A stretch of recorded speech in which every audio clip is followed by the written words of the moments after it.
Good afternoon, everybody.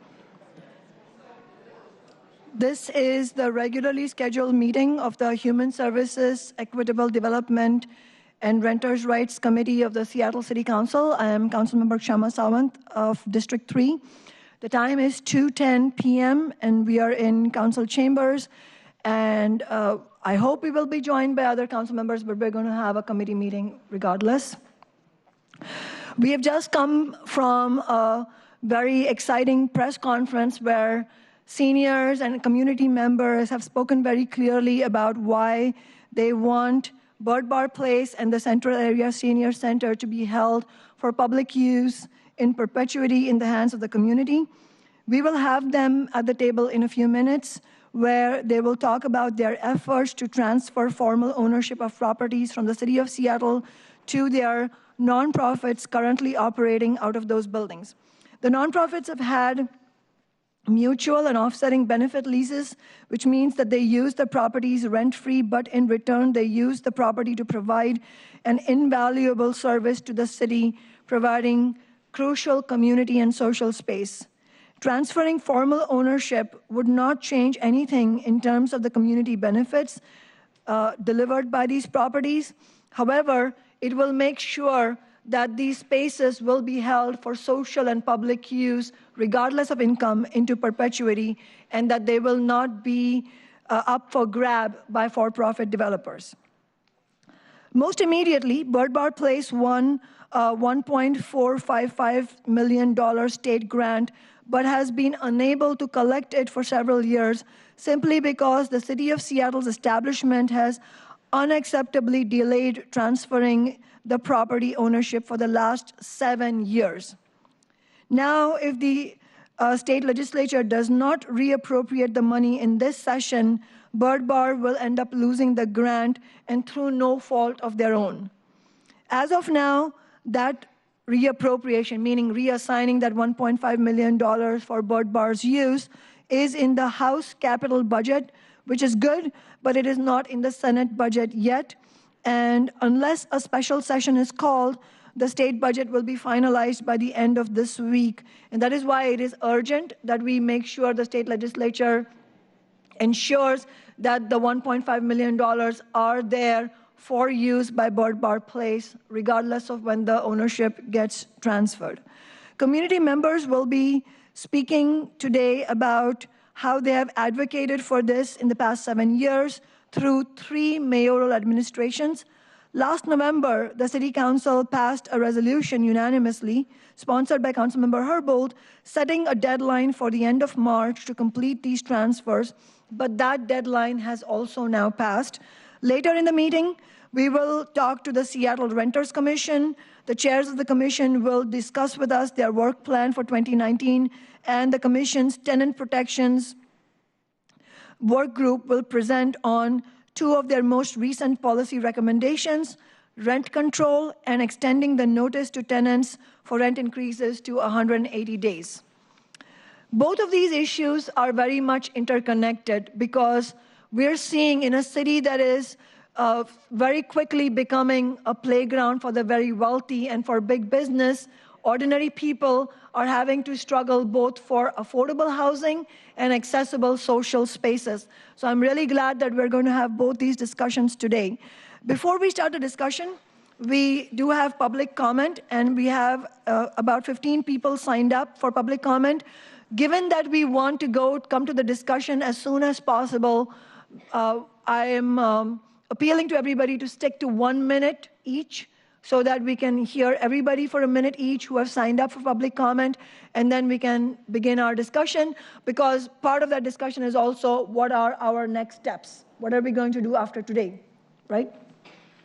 So I'm going to call the names in order of signing, and I will call several names each time so that you know that you're coming up next, and so that you can line up at the microphone. And also know that there are 2 microphones, so you can, if you hear your name called as the next speaker, upcoming speaker, you can go to the other microphone and be ready, so that way we don't spend too much time in the back and forth of speakers. So our first 3 speakers are Ruby Holland, Marguerite Richard, and the Honorable Michael Fuller. And please look at the timer here.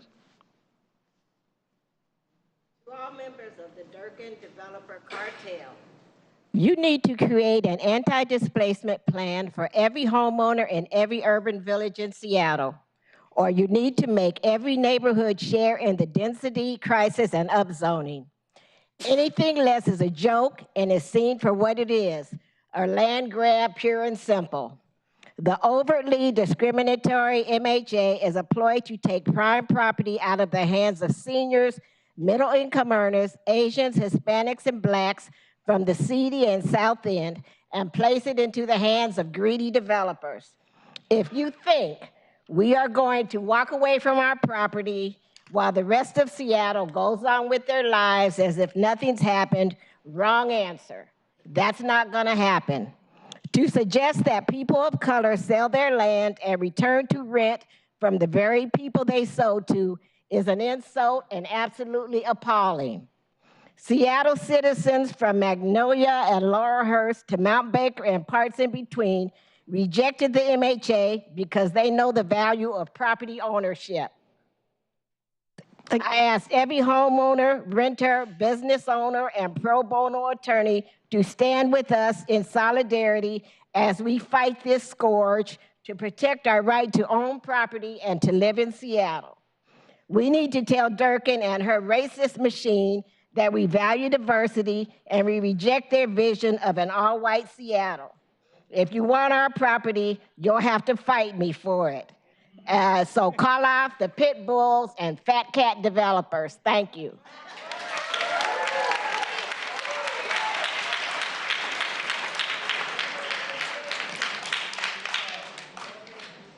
Yes, Ms. Richard here after 6 months of a trespass.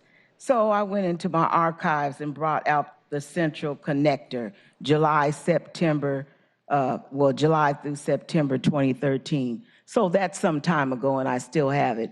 It's a nice laid out program of what they have going on up there.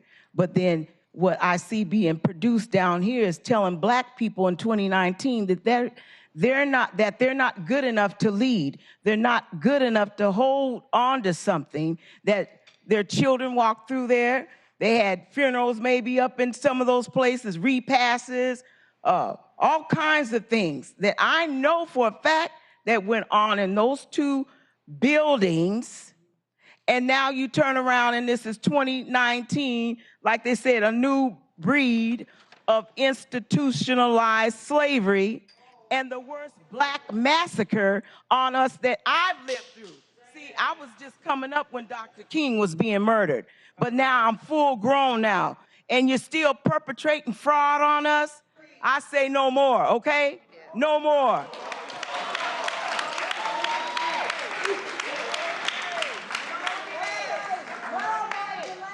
The Honorable Michael Fuller is next, and after that, we have Cassandra Smith, Sarah Jane Siegfried, and Jim Wickfall. I apologize if I don't say your names correctly.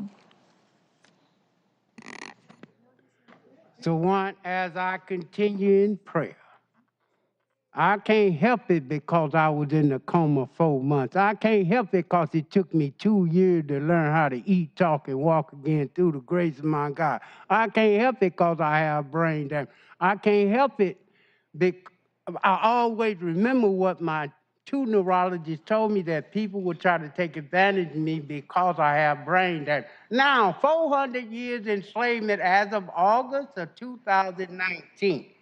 Now, Martin Luther King speech, August 16, 1967. Where do we go from here? Now, so one, you get in where you fit in, that violates the first 10 amendments of the Bill of Rights against our armed forces, females and males. 2,996 deaths, 2,977 victims, 343 firefighter deaths, and 19 hijacker deaths. And then you talk about one America. When it's a war on America, that violates Title 18 U.S.C., Chapter 73, obstruction of justice, and Title 18 U.S. Code, Chapter U.S. Code 2441 war crime. So why you're not fighting for me? You're in the Black Lives Matter community, and Black Lives Matters, but this is not the changes or the dream Black Lives Matter can believe that our new generation armed forces, females and males who fought to make this country safer and Could you secure please wrap from up so that we can have the Federal next Reform speaker? Act of 1986 that was signed by Ronald Reagan.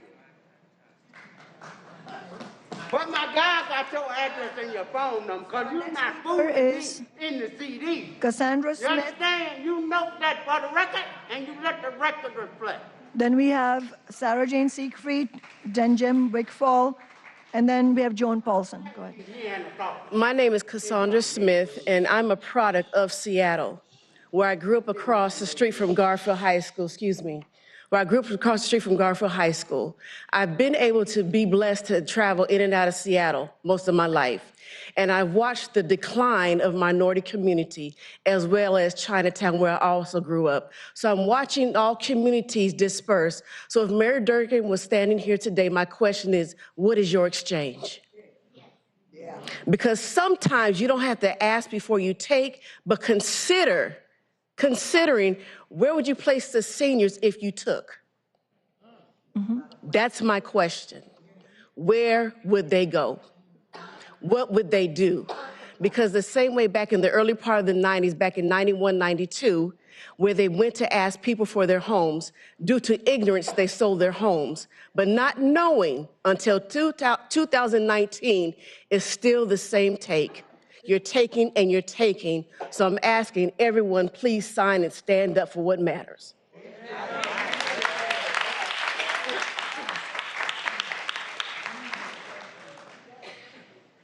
Good. My name is Sarah Jane Siegfried, and I'm here as a regular user of the Central. Seattle Neighborhood Coalition meets there monthly. This is about our community places, the gathering places for seniors to attend programs, to socialize, and to maintain nutrition as we age in our homes. Senior centers are essential.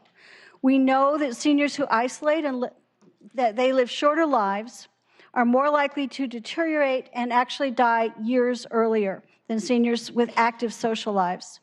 Seattle has long underfunded and neglected its senior centers. Given our commitment to our social justice initiative as an amends to years of racism, this delay is inexcusable. We ask Mayor Durkin to transfer the Central, the Greenwood Senior Center, and Bird Place now, without delay. Thank you.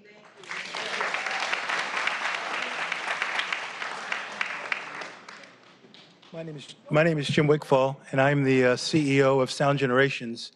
And the City Council had the foresight to pass a resolution requesting the mayor to transfer the ownership of the property of Bird Bar Place and Central Area Senior Center to those organizations by the end of March. And unfortunately, due to her inaction, I look forward to the City Council taking the lead and ensuring that the property is transferred. Thank you. Thank you.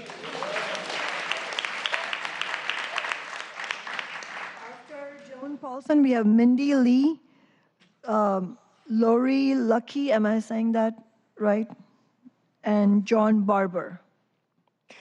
My name is Joan Paulson, and I come here today to support the legislation for all three organizations to be approved. There has not been any mayor in the city of Seattle since the late 60s, early 70s who have moved ahead on these three projects. And I don't expect a lot out of our current mayor in regards to that either, because this is an issue of social economic justice that needs to be remedied and put forward. So I highly recommend that your committee move this week, if at all possible, to move the three projects together and transfer of ownership, because the mayor has not fulfilled her obligations. Thank you.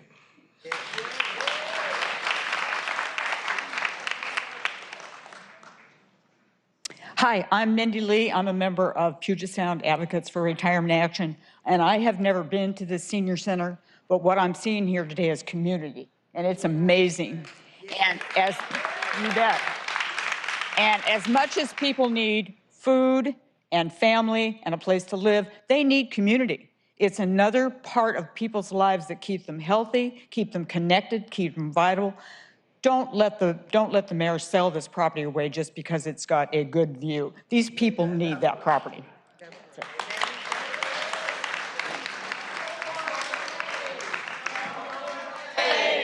No more delays. More delays.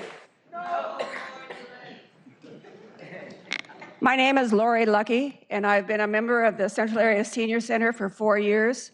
I'm a retired University of Washington research administrator, and I go to the Senior Center mostly for line dancing and for the meals, but also for the social group that is there and the welcoming atmosphere from the moment you enter the front door.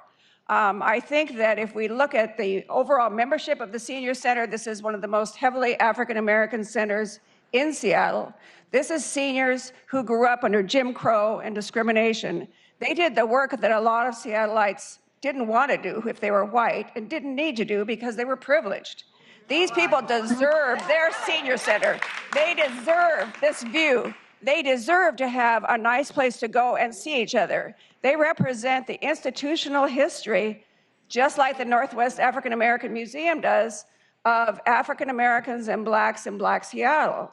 They present the social history is in their minds of Black Seattle and the proud citizens that it represents. And they are most deserving. If Mayor Durkan chooses not to give over our control of the center and to our excellent director, Diane Ferguson, I will consider that she's just a part of what we think of as institutionalized racism.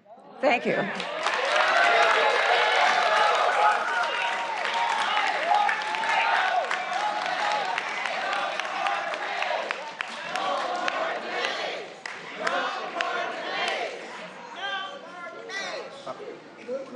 Do some more chanting. We have, after John Barber, we have Sharon Sobers Outlaw, and then Madison McCombs. My name is John Barber. I think it's extremely important to enable the transfer of ownership of the Central Area Senior Center to the community organization that's had its dream of this for so many years. My wife and I moved to the neighborhood in 1971. We knew at that time that there was a group organized, the Central Area Senior Center, looking for a home.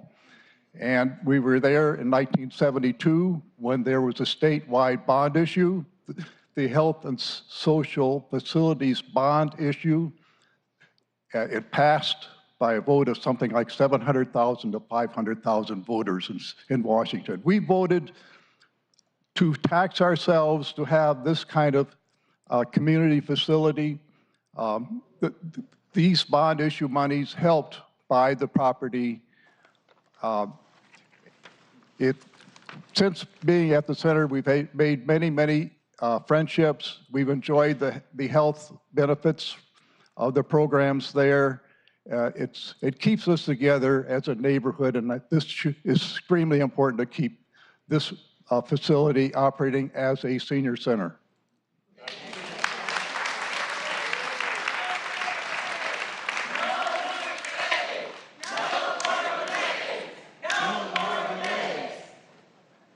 Hi, I'm Sharon Sobers Outlaw, and I am a resident of Lushai community. I've lived there for 35 years. I was a single parent, and I'm still there. I'm there with my mother, taking care of her at this time, and I am an ex-board member of the Senior Services, where I played a major role in keeping the Central Area Senior Center there. And I fought for that, and I will continue to fight. I'm also the ex-president of the Lushai Community Council, where I also fought for the community to remain the same, to make improvements, to make the park. We made Power Burnett Park that we could live in, that we could work in. We made Flo Ware Park. We did all of that. We supported that. We got the monies to do that for us to be able to enjoy it, which we are not being able to at this time because we're being moved out. Oh, all right. I have worked really hard. I was also on the Central District Council with Mr. Muskelly, who has been my mentor, who has taught me how to fight for our community. And I stand here today to fight for Central Area Senior Center. I will not go down without a fight. I want us to continue to have that center. I want to tell you a small story about myself. I was struck with arthritis about 5 years ago, and I wasn't working. And I went to Central Area Senior Center. I had always been a part of that center. But I went there, and I went to the sliders every Friday. I could hardly walk, but I began to walk again. I went to the sliders I went to performances, and I walk. And you see me now, I can do anything. And that's because of the Central Area Senior Center, because that community lifted me up on a daily basis and was able to be a part of. Thank you.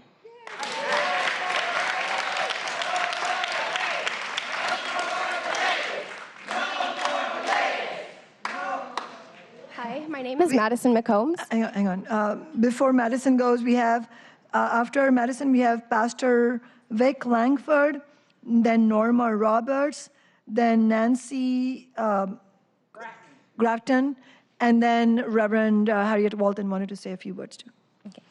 Hi, my name is Madison McCombs, and I'm an organizer at Seattle and a student at Seattle Pacific University. I'm going to be commenting on item number 3 of the agenda, which is rent control and extending rent increase. But I also just want to comment that everything that we have been talking about today, I'm fully also supporting as well.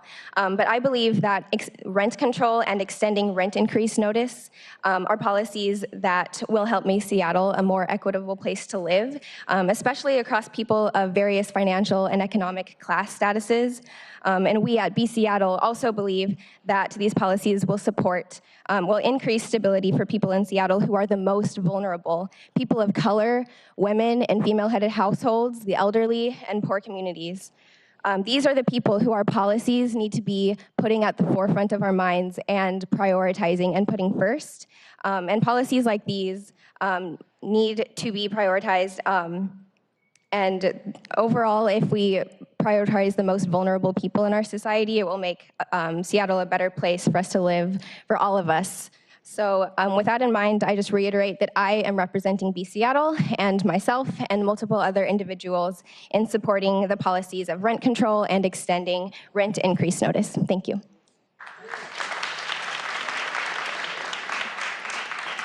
I'm Pastor Vic Langford, minister of the St. Mark's Lutheran Church, and it is my pleasure to share 3 questions, and I invite the community to respond with me. My first question is, what do we want? Central area community. Yes, what do we want? Central area. I said, what do we want? Central area senior center. When do we want it? Now. When do we want it? Now. When do we want it? Now. Who must act on this? Who must act? Mayor? Who? Mayor. What did you say? Mayor. One more time. Make it clear. What do we want? When do we want it? Who must act? Thank you.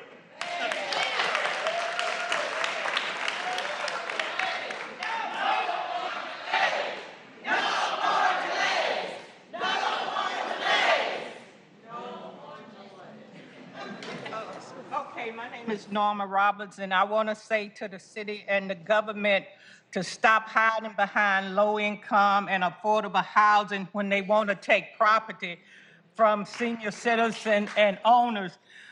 What's low-income and what affordable housing can afford a view like Central Area Senior Center has? So if she can tell me who can afford that, thank you. No one.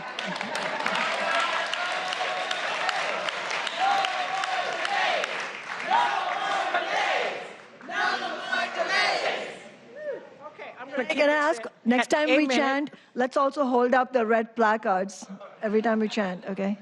Go ahead. No, go ahead. My name is Nancy Gratton, and first of all, let me just say I'm dismayed that the Seattle City Council is not here today. Let me calm down. Okay. My godmother has been a member of the Seattle Central Area Senior Center for the entire 51 years. She's a bridge player. She was a bridge player. She's 98 years old, but the community center was her safe place. She loved to go to the community center. And I'm perplexed that the city has no problems with the other senior centers, but they seem to be eager to turn this building over. I love the senior center. I actually attend the diabetes workshop, and I'm not diabetic. But I just love I tried doing the slide, but I don't slide well. But I do go up there and just join the seniors for lunch. I just love being around seniors. I'm a senior, but I love being around the seniors at the center are like 80, 90, and that's their livelihood. That's their life. And to take that away from them is totally disrespectful. So it's a place where the seniors can partake in any of the many activities, and they love it. So I'm going to step down now and say, not this time.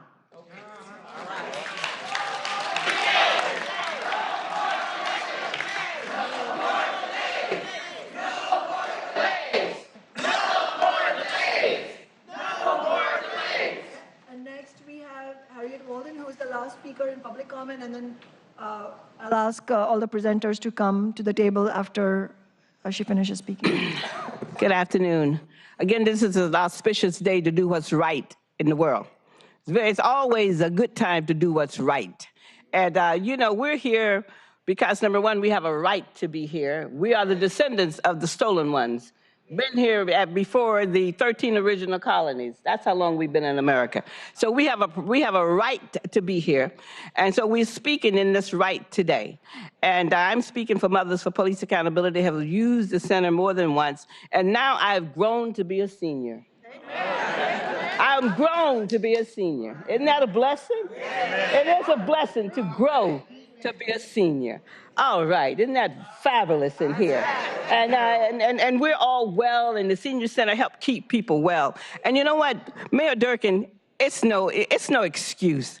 Really and truly, you can't hide behind anything else. This is the age of instant whatever. So let's just do the right thing and just really show that you really have some respect and that you believe that we can actually do the job. Black people helped build this country, so we know that we can keep the senior center and Burke Bar and all the rest of this. All we need is an opportunity. We just want you to put a crack in the door and we'll come on in. All right, as Jane Brown said, we'll get it for ourselves.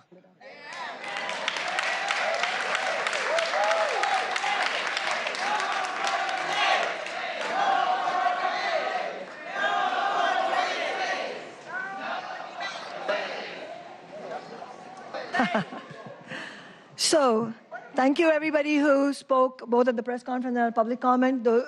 So we have central staff, we have Ted Verdone, who's policy analyst in my office, who will be joining, and then you all. While you all are coming, I just wanted to clarify, I think we had more people, right? We have Mike Andrew Viking. Sumit, who's there? Or Andrea, somebody? Oh, Andrea, you're here. Sumit should also come. I wanted to say a lot of the politicians here don't like this kind of a meeting where community members are here in big numbers, are chanting, demanding their rights. But I have to say that is exactly the kind of thing that gives me the most pleasure. So thank you all for being here, and thank you for demonstrating what City Hall ought to be. It is City Hall, right? It belongs to everybody in the city. So you have the right to be here.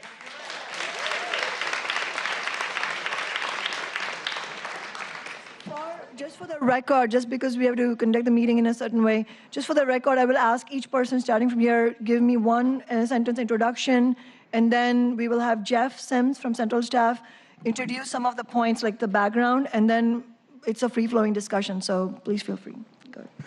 Ted Verdone, Councilmember Swan's office. Jeff Sims, Council Central Staff. Mike Andrew, Executive Director of Puget Sound Advocates for Retirement Action. Samit Pama, Operations Assistant at Bird Bar Place. Andrea Capane-Sanderson, Bird Bar Place. Diane Ferguson, Director, Central Area Senior Center. Okay.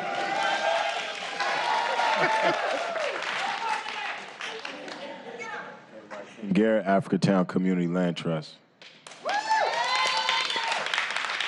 Thank you all very much for being here. Jeff, can you kick us off? Of course, you covered some of these items earlier, but beginning first of all with the definition of a MOB lease, that stands for mutual and offsetting benefit leases. It's a situation in which the tenant holder pays portion or all of its lease by providing services that are found to be mutually beneficial for both the city and its residents and the agency. Some agencies do also make a cash payment, though that typically would not be anywhere near the amount offered in services. Going back 7 years, as you alluded to earlier, the council in 2012, as part of its budget proceedings, passed a slide, number 581A2, in which it asked to explore the status of the MOB properties and also look for recommendations on actions to take. Some of the highlights from that report found that the status quo situation was not sustainable due to the increasing costs for the maintenance of these buildings. The response that the executive provided recommended the sale of the property to Bird Bar Place. It also recommended the transfer of the property to the Central Area Senior Center after the Central Area Senior Center was able to demonstrate the financial ability to maintain the property. In 2016, the Office of Housing for Seattle did examinations of both Bird Bar and the Central Area Senior Center and determined that they were not suitable for affordable housing. More recently, though a little bit still in my chronology, the Bird Bar Place, at that time Centerstone, received in the 2015 to 2017 capital budget from the state a grant through the Building Communities Fund program. It's a reimbursement grant, so that 25% of the work that is put into renovations or maintenance of the building can be reimbursed after those funds are expended. That was reappropriated in 2017 to 2019, the 2017 to 2019 appropriation for the capital budget, meaning that those funds would expire on June 30th of this year. Though, as Councilmember Sawant noted, at this time those funds are again reappropriated in the 2019 to 2021 House capital budget, though not yet part of a final bill since that has not passed. In 2017, Soul Light, a contractor hired by the city, recommended the transfer of these properties, as well as the Greenwood Senior Center. And as noted by both speakers and Councilmember Sawant, the council passed Resolution 31856 in our most recent budget discussions, in which the council resolved to, quote, collaborate with the executive with the goal of completing a transfer of the city-owned properties, end quote. As you know, there was a deadline set of March of this year for the executive to proceed with the transfer of those properties. At this time, the mayor's office has drafted some criteria outlining the way that they would assess when it would be appropriate to transfer a property with a mutual and offsetting benefit lease. These criteria were purposely drafted to apply to all 6 of the properties that the city has with mutual and offsetting benefit leases, not just the 3 that are most notably have indicated interest in having their properties transferred. In addition, there has been a meeting with both Bird Bar Place and Central Area Senior Center and also Finney Neighborhood Association, which operates the Greenwood Senior Center, to obtain comments on this criteria and have any edits made. Those comments, from what I understand, have been submitted, and we expect that their final criteria should be provided to the council pretty close to May 1st, or my understanding is it might be May 2nd at this point, but May 1st, 2019, which would outline final criteria that the executive would use to determine that it is appropriate to transfer a property and then begin to engage in negotiations for a purchase and sale agreement. Any further questions, Councilmember? Not at this time, but you're going to stay here, so if you have questions, we'll make sure to note them. And I was wondering if Diane and Andrea wanted to go next and describe their experience of what's happened and what do you think. And also, I'm glad Jeff mentioned the criteria that the mayor's office has outlined. How do these fall into our discussion of an agreement that was supposedly made years ago and the community has been trying to do this for 7 years? Well, I can speak for Central Area Senior Center, and I think Burt Barr and to some extent Greenwood Finney shares our same concern, is that the eligibility and evaluation criteria that was presented to us at an interdepartmental team meeting on March 13th really went far beyond what was necessary in terms of what the referendum noted as to how property could be sold or transferred.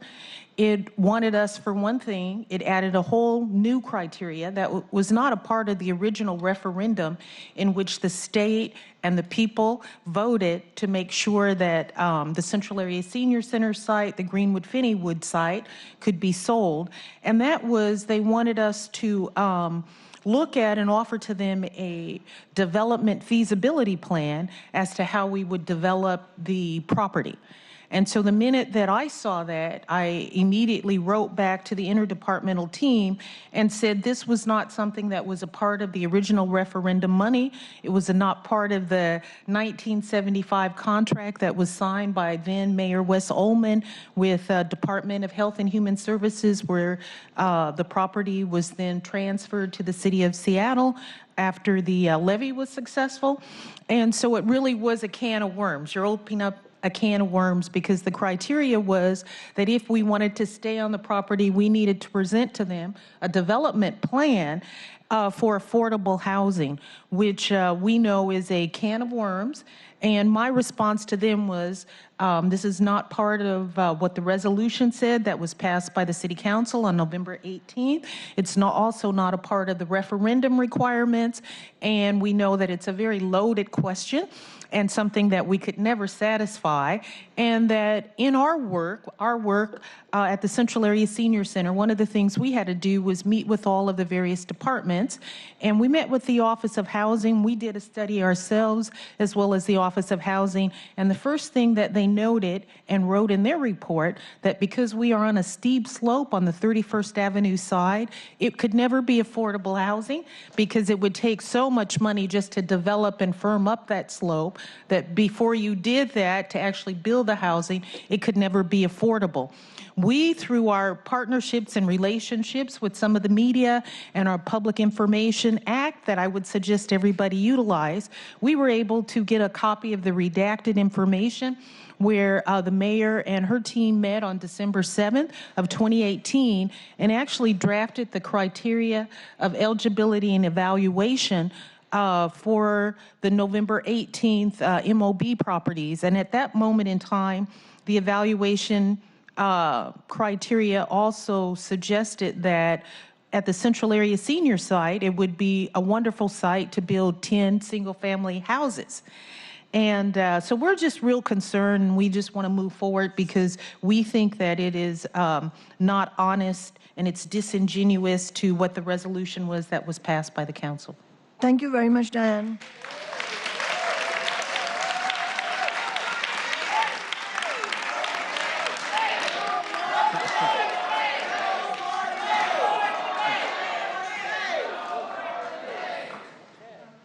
Andrea goes, can I ask you one follow-up question, and then we'll open up for discussion?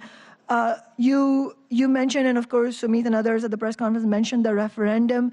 Can you, a lot of people who are watching this, and people are also watching it online, because this is available for them online through Seattle Channel. Can you tell us when this referendum was passed? What did it say? And clearly, of course, you're talking about a ballot referendum, which means voters have spoken their will. Yeah, so I actually have it because we quoted it in our piece in our memo that we sent to the interdepartmental team on March the 26th. So referendum 29, what the legislation said was the transfer of real property and facilities to nonprofit corporations.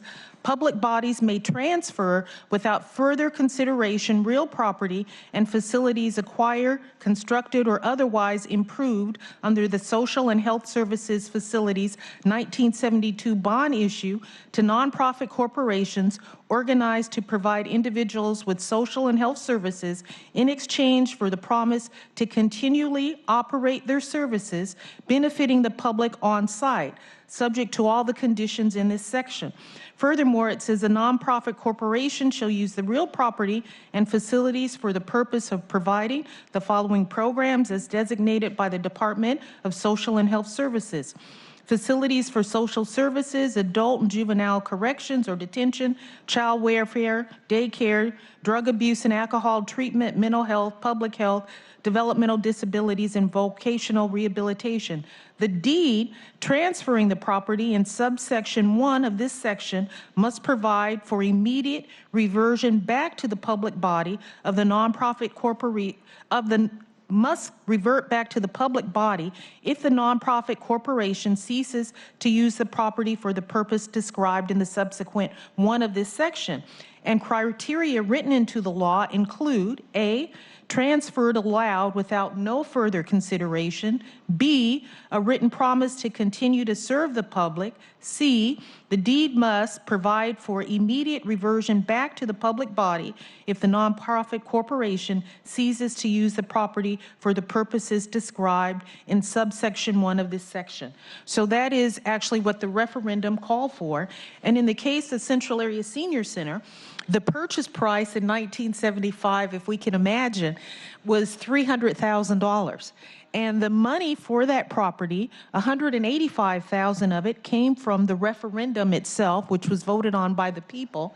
Sunrise, which actually was a Jewish convalescent nursing home that was built in 1955, wanted the seniors at the Central Area Senior Center, who was already operating programs, to have the facility so much so that they gave $100,000 towards the effort of the $300,000, and then the members itself collected another $15,000 to make up the $300,000 that purchased the building. Now, the city did have to, under the guise of Mayor Ullman, who also was very pro-advocate for the senior center, then went to the city and got money passed in the amount of about $87,000 to remodel the facility so that it could then be used for a senior center. But what the referendum clearly shows is that property can be transferred. You don't have to do any developmental studies and feasibility studies. What you have to do is continue to provide your services and continue to serve your community in order for the transfer to occur. And secondarily, the other most important thing of that is if you cease to not be a nonprofit organization and to provide the services, then it would revert back to the public entity, which in this case would be the city of Seattle. Thank you. Andrea. Thanks. I'll do a little bit of history walk leading up to the present. So our building, Fire Station 23, is 111 years old. Bird Bar Place, or camp, has been in that building since 1977, and it was identified as excess property by the city 7 years ago, where we then expressed interest in ownership or long-term leases. We're currently month to month. As a result, we've been in ongoing negotiations with the city, and these negotiations began with Mayor McGinn's office, continued with Mayor Murray, and now Mayor Durkin's administration. During these times, we've gone through, as Diane said, several rounds to prove to the city that we have the capacity to manage this property. We want to own the property so that we can retrofit the building to make it safer in the event of an earthquake. Now, there's a lot of talk about seismic events potentially happening in Seattle. And we want to bring the facility up to ADA standards and modernize the facility to be able to provide a higher quality of services to our community. Having ownership will allow us to use the authority and stability to raise capital to invest in the building. As you've heard, we have been challenged with this. Specifically, we have that legislative appropriation of $1.5 million for renovation, but the legislature simply won't hand over the money because we don't control the property. The funds will expire June of this year, and yes, we've had a request to extend it due to this administration's delay, and though the current state capital budget does include an amendment that would extend our funding for 2 years, it hasn't been passed, so nothing is guaranteed. We also have other funders who need a guarantee that the property will be in our long-term care before they will invest in our capital campaign.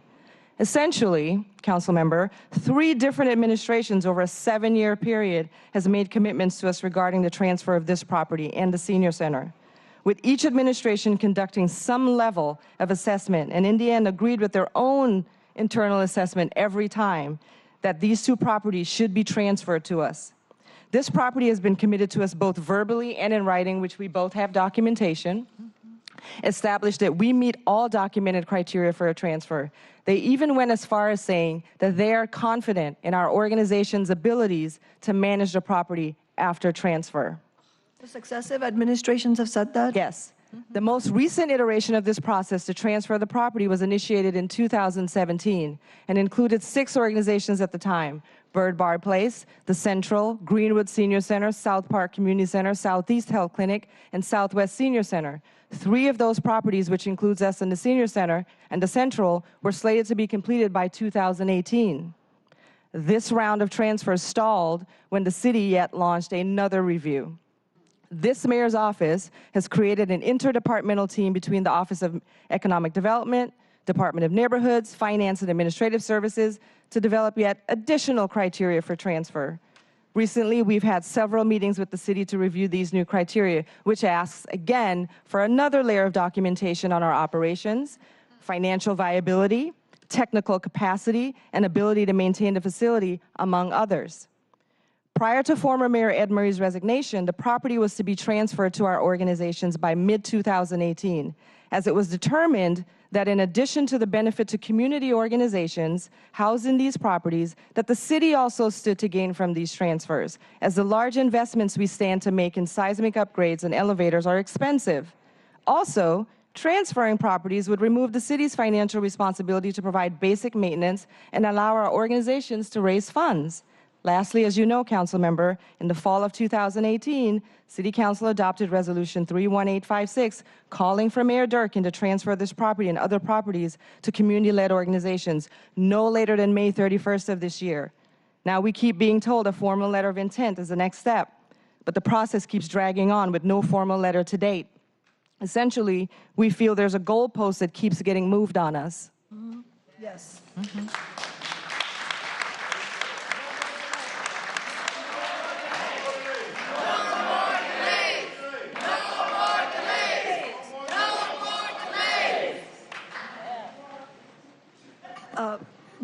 We should get into some of the points that have come up, but I just wanted to also give a chance to. This is an incredible opportunity. We're not often able to pull this off, where we have so many members who are rooted in our community together in one room, and I think it's very important to hear from Viking.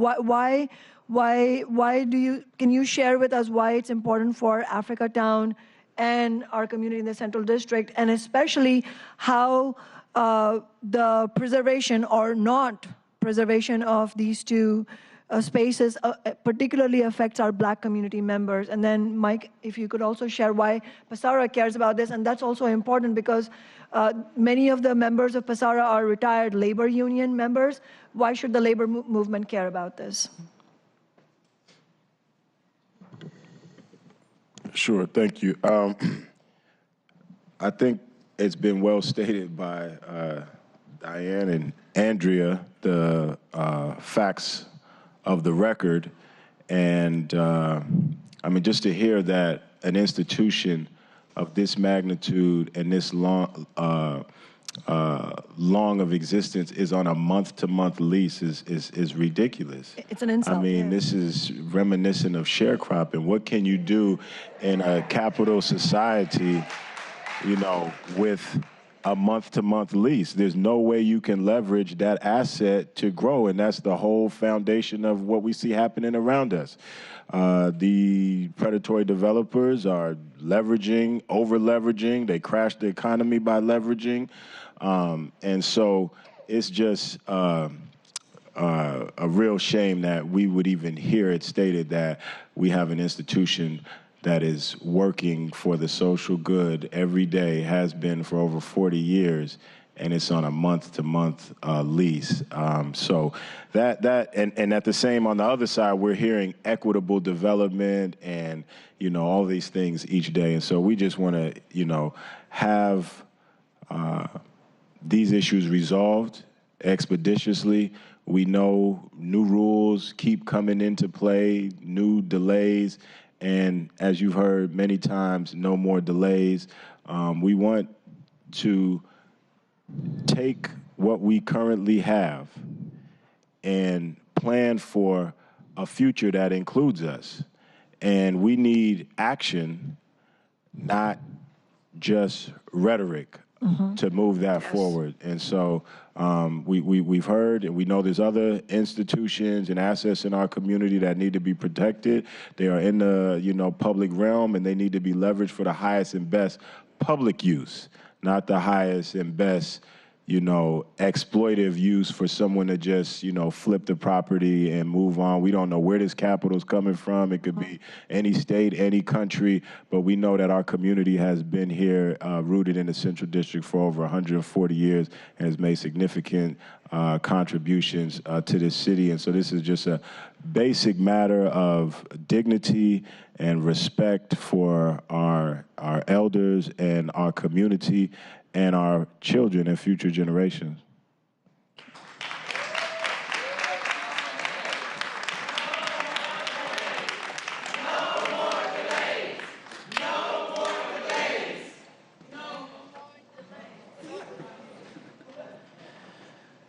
So, as the name suggests, Puget Sound Advocates for Retirement Action is a senior advocacy organization. And in whatever we do, we start from the premise that seniors have a right to live.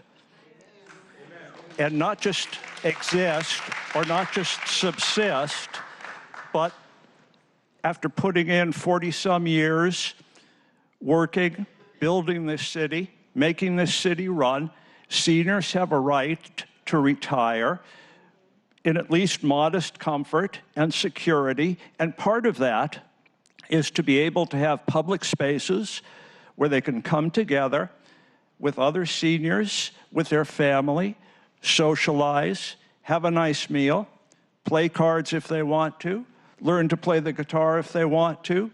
Our organization has put on a number of educational events at senior centers all over the Puget Sound area, including the Central Area Senior Center. This center and ones like it are absolutely vital for seniors because many studies show that one of the leading killers of seniors is social isolation. And the testimony that you heard before from some of the people who use the senior center is much more powerful than anything that I could say in terms of statistics or studies. This is a vital part of the community. And, particularly for the central area, where people who have grown up in that community have seen their community eroded away by gentrification. This is a valuable public good that the city needs to maintain. It would be not only bad policy, but it would actually be an act of cruelty to seniors to do away with the Central Area Senior Center. Thank you.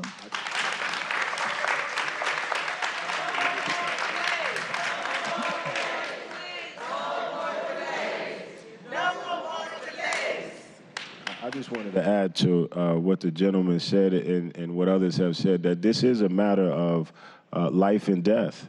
And what the community is asking is that, or not even asking, demanding, is that this genocidal behavior, because everything that exists needs a space to exist. And so once you take away the space, then you're saying that you don't have an expectation for whatever was there to exist anymore. So that means if that's our community, our seniors, our lives, that means that there's a plan for it not to exist in Seattle. And we know you keep moving people, spreading them out, relocating, uprooting them. There's actually research from the Center for Disease Control that shows that this type of displacement has significant negative impacts on the health and well-being of individuals, families, and communities. And so in the face of that, there should be no delay in making sure that our community is well and stabilized. Right.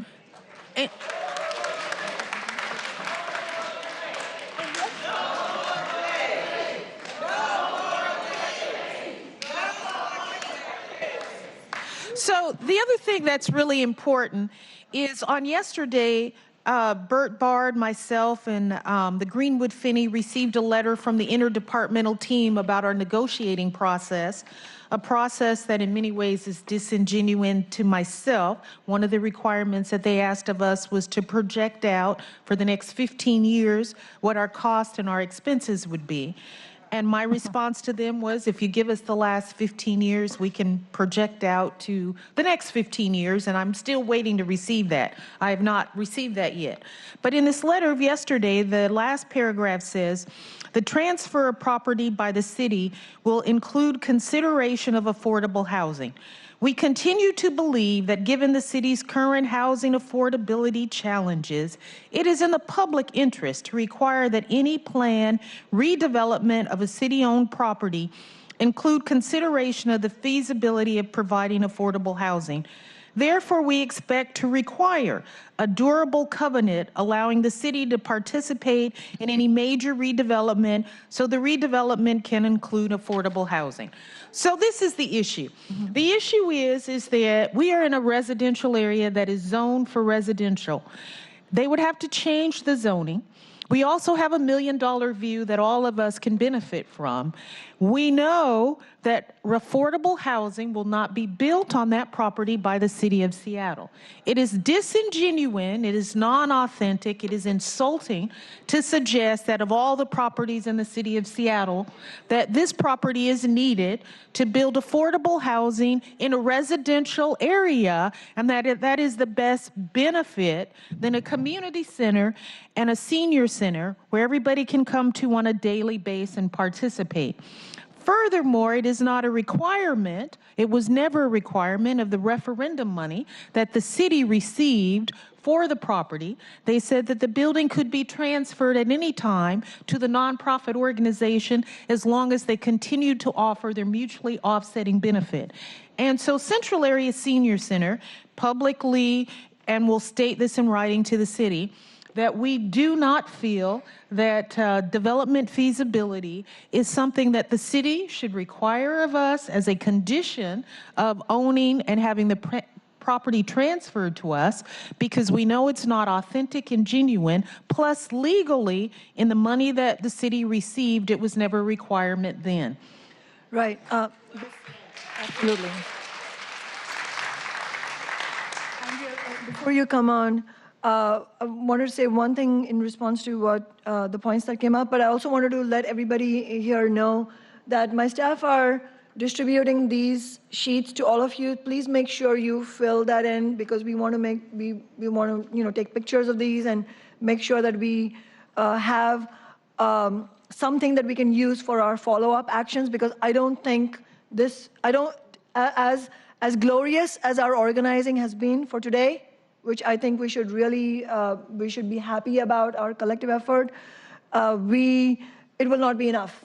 Just our experience shows that the fight will have to go on. I have no doubt that we will win, but we will have to keep fighting, as many of you have already said. And I think I'm really glad, Diane, that you quoted from the letter. And this letter has been written, on behalf of the interdepartmental team, but it's signed by the director of the Department of Neighborhoods, which is a City of Seattle department that reports directly to the mayor of Seattle. And they do talk about, as Diane said, the transfer of property by the city will include consideration of affordable housing. And Diane, you stated some very important points about why affordable housing is actually not feasible on the specific property that the Central Area Senior Center lives in. But I also wanted to say that I think that logic applies to Bird Bar Place also. And I really think, I think we know this, but let's state it like it is. What's happening is that when it comes to the needs of seniors, of our Black community and our working class community members, then what they're trying to do is pit this social space for seniors against affordable housing. Accept that kind of false choice, because the same communities that need the senior center are also the ones that are getting pushed out because of the lack of affordable housing. And so I really think that we should, or rather, what do you think our response should be to that? Like, how should we respond to that? Well, I'll echo what White King said earlier, that we have an administration that needs to stop putting the economic advancement of a small few ahead of the well-being of vulnerable populations. Our senior center and Bird Bar Place provides stability and predictability and safety to over 18,000 households annually in the city of Seattle. And that contribution to the city, to the residents of the city of Seattle, we are owed a return on that investment by the city of Seattle.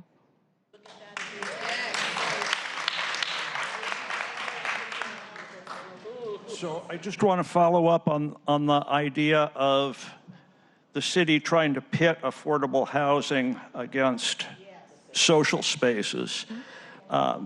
Seniors obviously need affordable housing as well, because even if you retired as an ex-union member, you were lucky enough to have a good union job and to retire with a defined benefits pension, you're still only making a portion of what you made when you were working. And even for our members, our retired union members, our retired Boeing machinists, who retired with good pensions, although they can no longer retire with good defined benefits pensions, but the ones who were able to are finding it more and more difficult to afford to live in Seattle.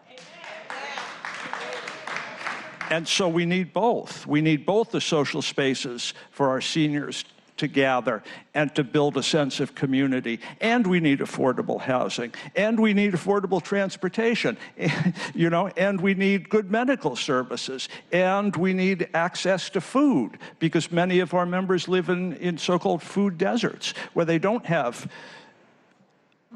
And so I just want to be real clear. I am not saying that I don't support affordable housing, because every day we come to work, we're working with our members trying to find some housing, shared housing, cooperations with each other. But we know, and so this is what we have to call out. A lot of times we don't like to be specific about things.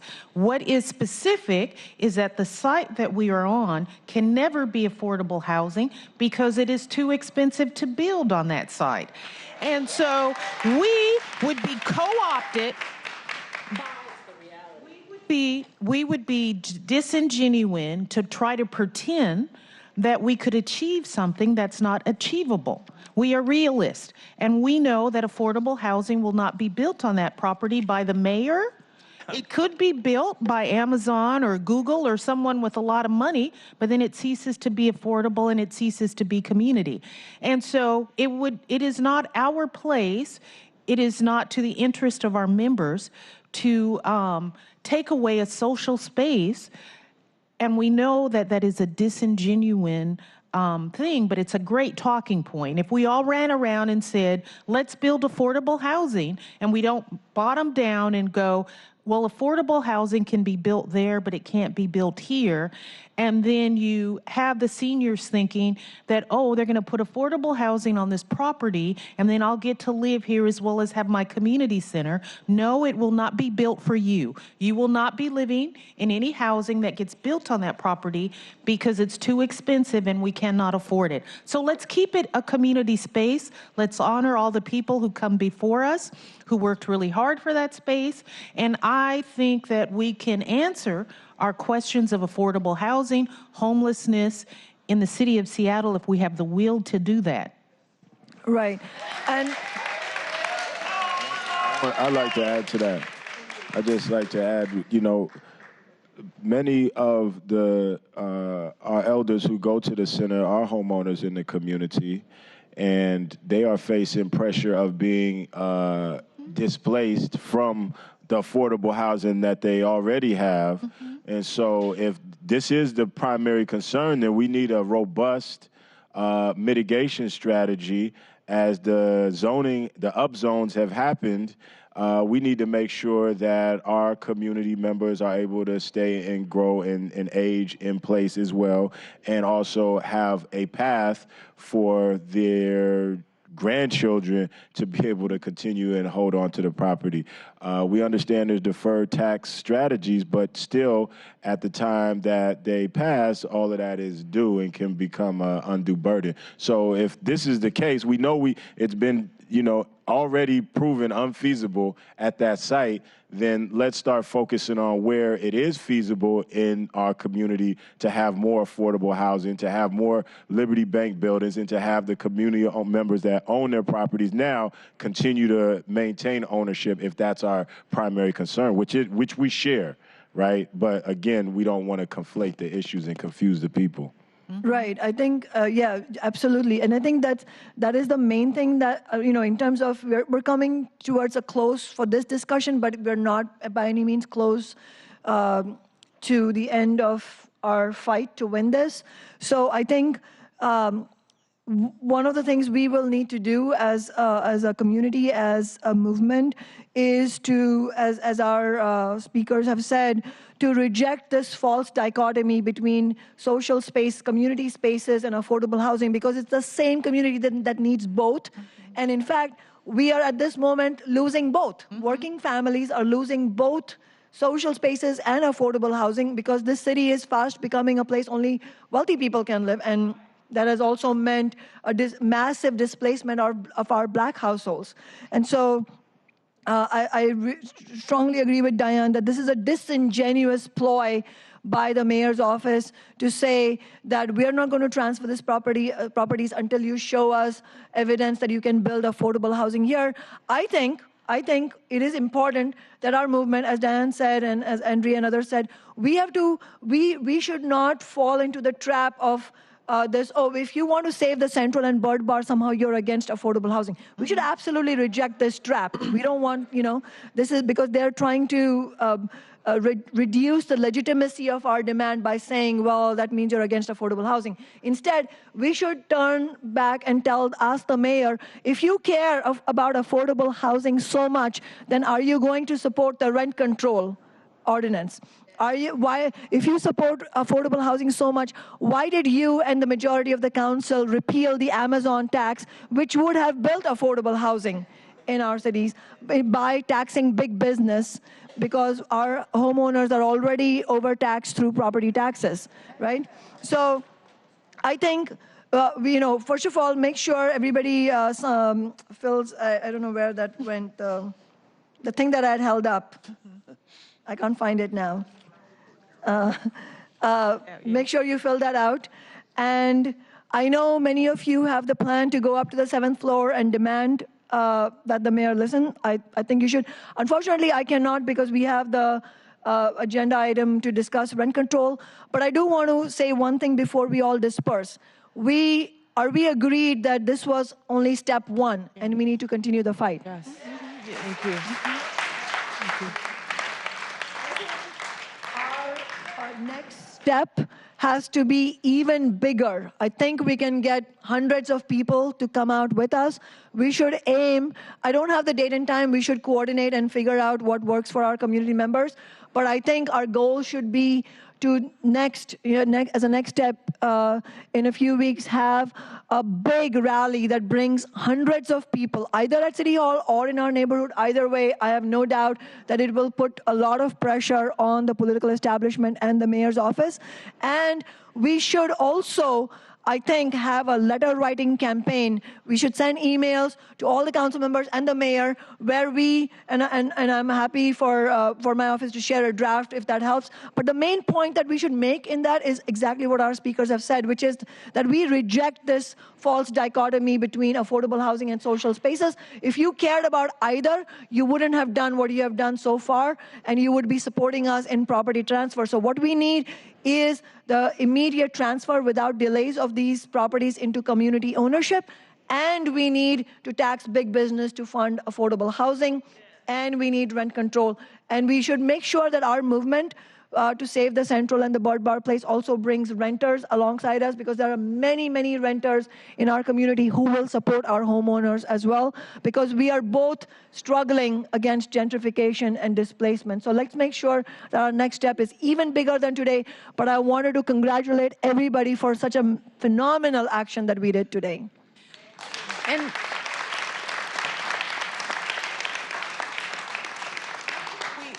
think all of us are grateful, and we want to thank you for hosting this press conference as well as this committee meeting.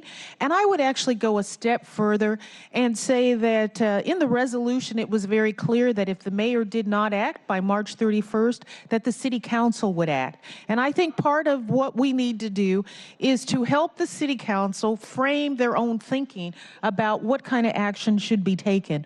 I would hope that the action that they would frame with our assistance and all our advocacy was to actually do an ordinance that required, a resolution is soft, a resolution says, you know, we want you to do this, and just like anything, the mayor or anyone can say, well, I'll take that under consideration and have a lot of criteria and evaluation process that you'll never achieve in a year and a half or 5 years. So I think we should make it stronger, and our action should be to acquire and work with the city council to pass an ordinance that could override what the mayor can do, because it would be something permanent and something that you'd have to act upon. So I know that our members would be very excited to work in a joint partnership with all the city council members and with all the MOBs, particularly Burt Bar and Central, so that that could be a reality, and so that 5 years from now we're not having the same conversation, but that by the end of December 31st,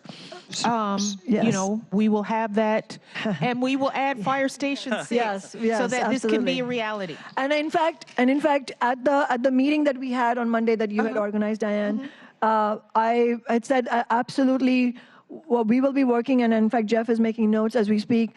My office will be working on bringing that ordinance forward. There's no question about that, and we will be doing that work, and Ted, policy analyst in my office, will be working hard at it. There's no problem with that. The question will be, how will we get the city council members to do the right thing? Because it's not just the mayor. Let's not make it just about the mayor, because it is most of the politicians here in City Hall will be doing what the big developers want. So it's not going to be, I don't want to give people the impression that it's going to be easy. Just if my office drafts an ordinance, that doesn't mean we're going to win. We're going to need the ordinance, that we will make sure it's drafted, but we will need, we will need mass actions like today to make sure that they're listening. And why do I know that? Because we have done this many times and we have won victories. We start with me being the only council member at the table, and then we end up with 9 votes. There's 9 council members.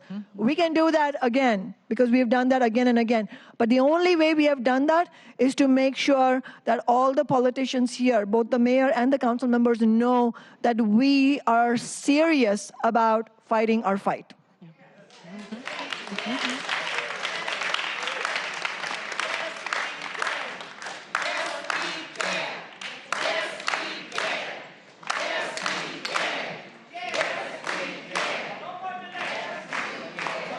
Everybody, and let's, if many of you are leaving, let's, yes.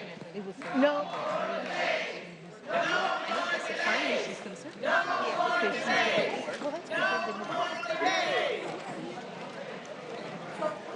Those of you who want to go up, can I have one? Those of you who want to go upstairs, please meet my staff member at the door and they will show you the way. Thank you so much.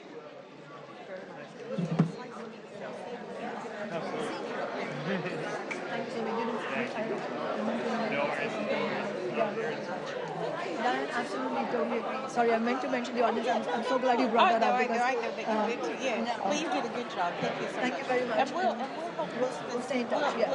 We'll move. Yes. I think we can move that. Okay. Yes. Thank no you question. so much. You're wonderful to work with. Thank you. Likewise. Thank you. You've been at this from day one. So. Okay. And thank you for being on everything. Because this is disingenuous.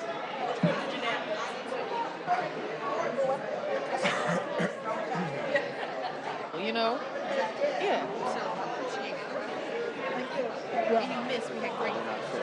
That's okay. Too. I had a meeting that. Okay. Well, we had. Right. Yeah. Your bike helmet? I have my bicycle with me. Yeah. Oh my goodness. I was in Portland this weekend. It was. You have these. Oh no. Come on, they should like throw up the cameras so we can see how we're looking. We have one more. Do you want to sit next to me since we're talking work plan? It'll make it easier with the cameras. Can I join you guys over there? Do you feel alone over there, Michael? Over there with you, Michael. A little bit. You can sit there too. We can all just stare at Ted. Oh, this is not my Look glass. at the empty seats. So I really appreciate you all taking the time to wait for this item. I know we are delayed, and I apologize. But as Madison said, these two issues are related. So can we start with introductions for the record, and then you can take it away. I'm Jessica Weskren, and I am the co-chair of the Seattle Renters Commission. I'm Christiana Obi-Sumner. I am also co-chair of the Renters Commission. I'm Michael Padilla, just a member of the Renters Commission. And I'm Devin Silvernail, also a member of the Renters Commission. Great. No need to apologize about the delay. It seems like they've waited far longer than they need to. They've waited a long time, yes. So please, it's in your hands. Let's get started. So we have quite a robust work plan for 2019. A lot of it has actually come back over from 2018 because the action items we've chosen are going to take longer than a year to solve. And in order to achieve this ambitious work plan, we created several work groups: the rent stabilization / rent control group, the housing supply group, renter protections group, and the outreach strategies for engaging renters. Christiana and I are on different work groups, so we can speak to what the work plans they're doing. For housing supply, we've been looking a lot about how to increase affordable housing across Seattle as a whole. Some of the key ticket items, the Fort Lawton housing development, which is very important, and can serve as a model for what we can do if we ever get another land opportunity like this again, like the Interbay land that's coming available soon. We have worked on mandatory housing affordability, and we are currently working through accessory dwelling units and detached accessory dwelling units, ADUs, DADUs, or backyard cottages, mother-in-law units. Beyond that, we will be exploring other options for increasing affordable housing supply throughout the city as they are brought to our attention. So that work group will always have something to do, as far as I'm concerned, because we have not enough affordable housing anywhere. So that's what the housing supply group is up to. Yeah. Rent stabilization and rent control. As we saw from some of the letters that we've sent, not only are we, looking to address the excessive rent hikes, but also the 180-day notice, which, and have that rent increase tied to inflation and wage increases, and support the legislation to lift the statewide ban on rent control. And we also had a letter on that as well that went out and essentially had a strategy that we're calling for City Council and the mayor to support an ordinance that would put in place rent control effective immediately once the statewide ban on rent control was lifted. The renter protections group is different than that in such that we look at other protections. This year, we'll be looking at what protections we can do to help immigrant populations stay housed, get housed in general, and also avoid displacement, how to support undocumented immigrant renters. But it's important for this work group to look at the effectiveness of existing tenant protection laws, what works, what doesn't work, why things were brought on, maybe why they aren't working, and fix them that way. Rental screening criteria is something that can help renters all across the board, whether they work at Amazon or they work at a coffee shop or they live on subsidy. And also looking at things like my co-chair just mentioned, amending the rent increase law, because the 30-day notice and 60-day notice is one of the more punitive notice periods nationwide. So the Renters Protections Group, we like to hear feedback from renters in the city, find out what they're experiencing, and meet as a group and discuss, from our various backgrounds, how we could tackle that situation and make it a more legally safe place for renters to be. In addition to developing some outreach strategies so that we can engage renters in this work, we also want to find ways to have assistance for renters. That would also have the economic eviction assistance program, as well as perhaps some rental assistance vouchers, an affordability portal so that people have a centralized location to be able to speak on that, and renter assistance for billing purchases and first right of refusal to purchase apartment buildings. And, especially, I'll just break script a little bit here to say this is really a huge passion of mine, as well as we will get to the social justice pieces and the lowering barriers. As I came to the Renters Commission after working in direct service and housing and homelessness services for almost 6 years, and a lot of us has worked in these spaces. I just want to underscore that a lot of these things may sound like, oh, how are we going to do this, or a little bit pie in the sky, but I have seen this tangibly, not only in my family, but also professionally with the clients that I served in previous. So I wanted to just underscore especially the assistance for renters piece of this, and having the outreach strategies for engaging the renters so that we can get the narratives of what's happening on the ground, which is one of the biggest issues that I saw working in social services, that there were things that were happening or decisions being made at the higher levels, but for us working with the community, that those narratives were not as amplified. The outreach is really important because we can make as many protections as we want for renters, but if they aren't aware of what those protections are, and conversely, if landlords aren't aware of what those protections are, it doesn't create a good relationship. And it's a relationship that needs to be, everyone needs to know who can do what when you're talking about, a property manager and a tenant. I don't think a lot of tenants know that they should look to SDCI to get an answer. That's not an intuitive thought process. And, I can answer left and right where you should go and who you should talk to, but that's because I've had to learn all those things through my job and through my advocacy. All of our renter protections, for the most part, are based upon self-reporting. So a tenant has to say, my landlord's breaking this code, or a tenant has to say, I'm due relocation assistance. But if they don't know that, then how are they going to get what they need? What's the point of making the laws if nobody knows what they are? Mm-hmm. So the outreach group has a really important role to play in all of this. They're kind of, the glue. Mm-hmm. The last part. So we talked about lowering barriers to renting for the homeless and the effectiveness of rapid rehousing. I have a lot of stories in my body.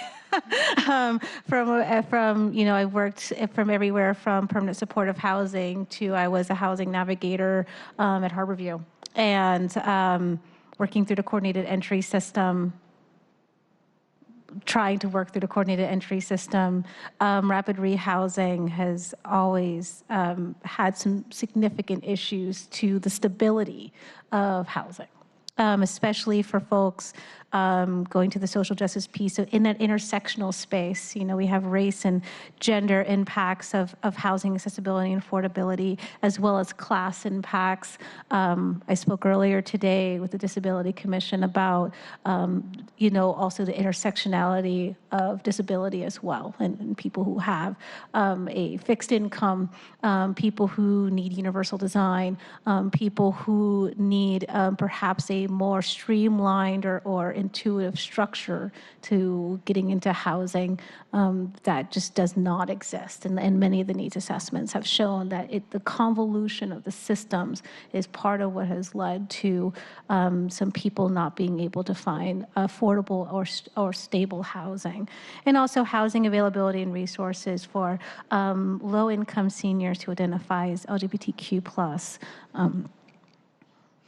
More often than not, seniors may have been in their apartments 10, 15, 20 years, back when you didn't use Craigslist and the internet to look for apartments, and all of a sudden get this $200, $250 rental rate increase, and they would come into my office and ask me how to look for an apartment. And they need people to help them navigate the internet land of housing, the fast, rapid, not just go and call and have an appointment and that apartment's still waiting for you atmosphere that we have. And I'm very proud to live in a sanctuary city, but I find that to be a bit disingenuous when it's very hard to afford to live here. And so when we're talking about taking care of, making sure people don't get displaced, we also don't have spaces for people who want to be here. And if people who have lived here for a decade can't navigate how to find housing, how are people who are new, who are coming here for sanctuary, going to find housing as well? Right, and then when you add in language Barriers are huge, yeah. And finding, needing your social security card and how to fill out an application, and all of that ends up being just a huge burden when people just really need a roof over their heads. And actually on that, can you also specifically talk about, you mentioned undocumented immigrants, how this impacts them, especially in the case of all the paperwork that you need to have as a renter? Well, none of the places that I have worked as a property manager would be able to accept an undocumented immigrant as a tenant because you need a social security card. They need to be able to run a credit check. And I even have some friends that have moved, from Germany to work for Microsoft, and they don't have American credit. So, if we talk about people who are coming to have a high wage job, and now we're talking about people who, are coming over sanctuary, there's just so much that we have set up in the system where you have to get all the correct documents, but how are you going to do that? What are you going to do? Stay in a hotel while you're doing this? Airbnb while you're doing this?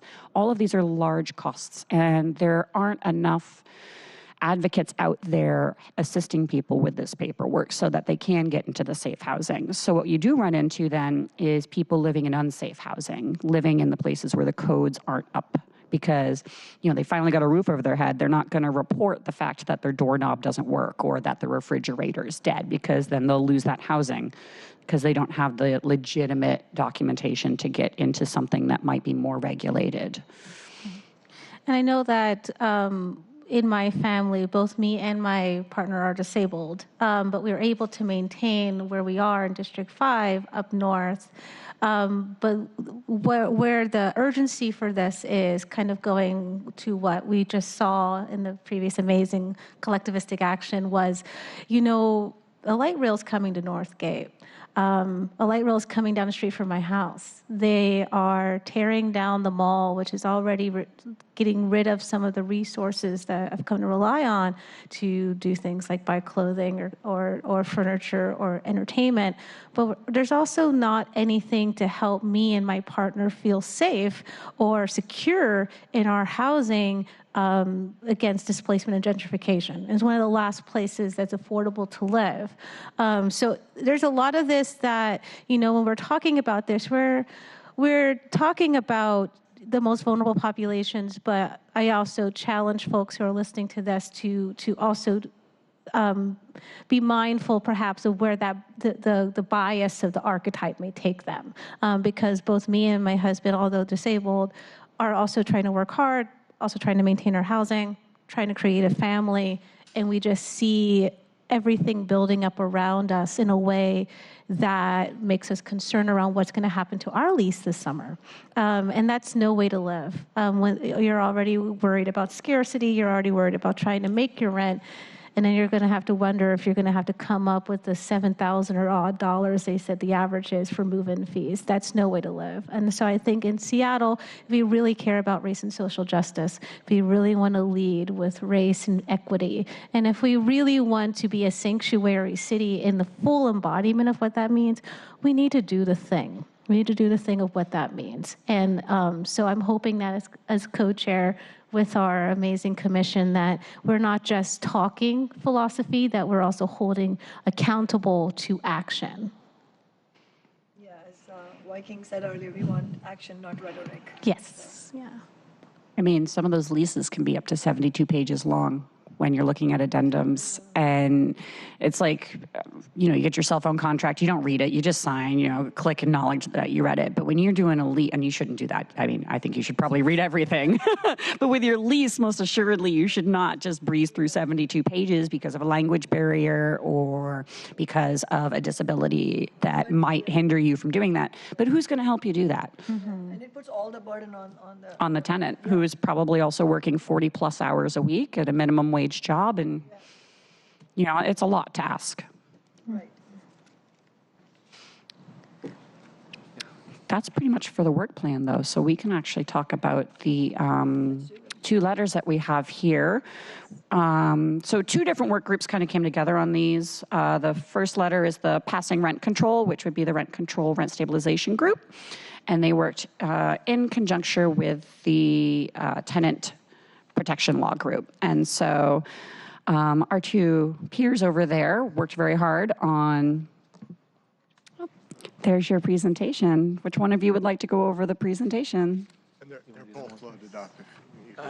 And before you get started, I just wanted to say it was actually so incredibly wonderful that we in our office and with a lot of community members, we were and socialists, we were talking, most of whom are renters and struggling to pay their rent.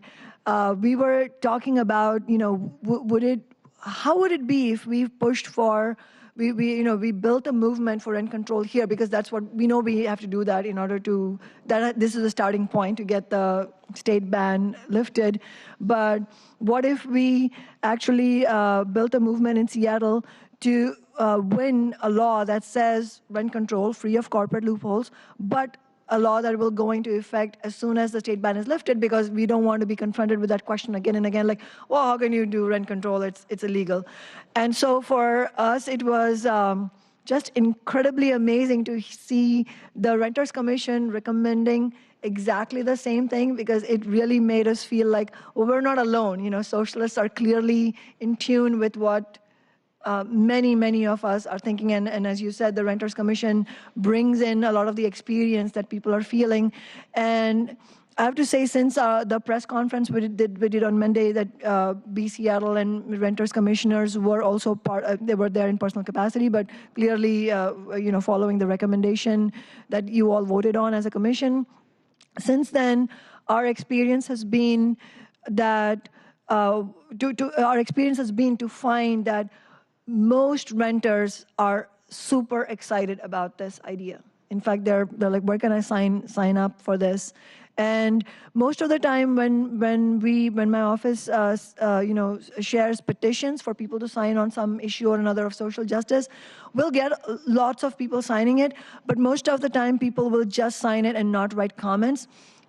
We would love to share soon with the Renters Commission and with the public the incredible comments that people are saying about why they want rent control and why they are willing to fight for it.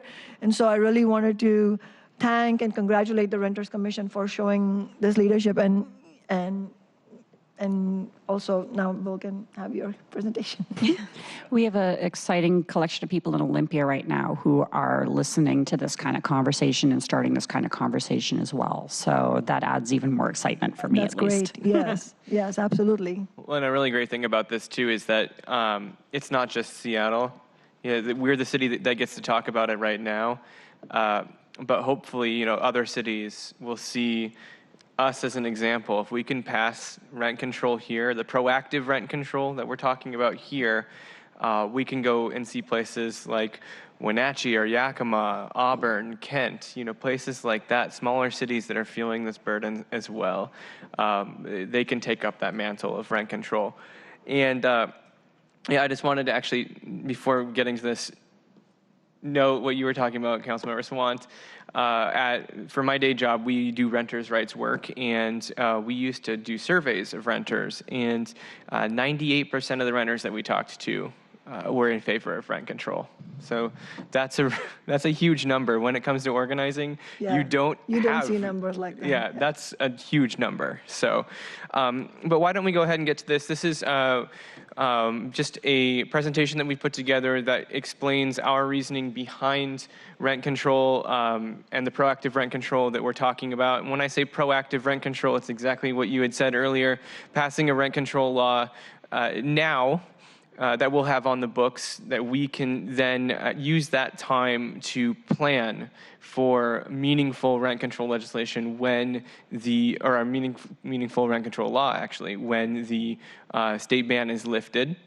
So obviously, why rent control, right? Well, it's pretty simple. We saw a huge contingent of people here earlier today for a very similar thing. When it comes to people living, people want to stay in their communities. People put down roots. People have, for generations, wanted to stay in their community. And so we want to make sure that Seattle renters, they have predictable and affordable rent. It's kind of a no-brainer when you think about it.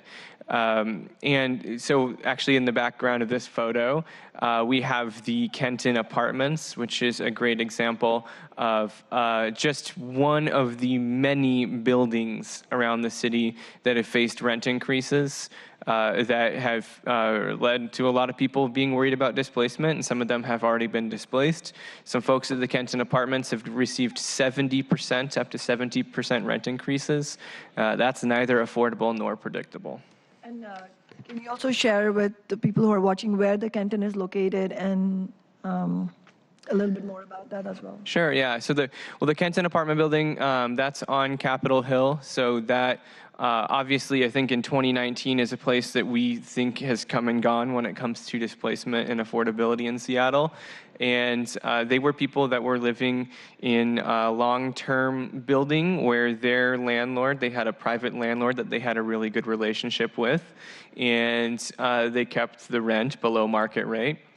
Recently, the landlord decided to sell the building to a corporate developer, and the corporate developer did what corporate developers do, and they raised the rent to, to fit with the market. And interestingly enough, that the Kenton building, they've won a lot of victories through organizing, which is exactly what we're going to have to do with rent control. They've been able to kind of push back that rent increase. They've been able to limit it. But it's interesting to note that their landlord, their previous landlord, they were effectively rent controlling themselves already. And that's something that a lot of small landlords that you'll talk to are doing that. So the Kenton is a really good example, but it's not just happening on Capitol Hill. It's happening in the Central District, all over the Central District. It's happening in the South End. It's happening in the North End. It's everywhere in Seattle. And why? Because we've got a state ban on rent control, and it's been in effect since 1981. All across the country in the 1970s, cities were passing rent control laws. San Francisco, New York, Boston actually used to have rent control as well. And then you look north, Quebec and Montreal passed rent control in 1979. Vancouver and British Columbia, they have a form of rent control as well. And in 1981, after a push, tenants were organizing. They wanted rent control here in Washington State. The landlord lobby, they did a really good job of lobbying Olympia, and they got that state ban passed. So that's what we're fighting against. Almost 4 decades of allowing rents to go up kind of willy-nilly. In my job, I tell renters, it's just an illustration, but it's absolutely true that in 30 days, your rent can go up by less than 10%, but in 60 days, your landlord could raise your rent by $1 million if they wanted to. That's absolutely legal. It's not going to happen, but it is. And if you look here on this slide here in Seattle, our rents have been unpredictable. Since 2008, our rents have jumped up by between 2008 and 2017, 62%, according to Dupree Scott, which was a very landlord-friendly group that consulted and did these kind of surveys. And I think that's just illustration enough that these rent increases will be happening year over year without any kind of balance. I know myself, I'm lucky to live in a building with a landlord who, again, effectively rent controls themselves. They raise the rent every year by $25. But I've talked to people in my work who actually I talked to people just 2 months ago who got a $600 rent increase over the course of 2 separate rent increases, actually over the course of 1 year. $600. And, that shows that jump, right? Every 30 days, you can get a rent increase of 9% or less, essentially. And every 60 days, you can get a rent increase of 10 or more. And that is especially hard on the communities that we've been talking about today. If you're a renter, if you are a single parent, if you are a family, if you are a senior, 60 days is just not enough. We can go to the next slide. And that's why the Renters Commission, we see that Seattle, like I said earlier, could be a catalyst. We could be the city to start this.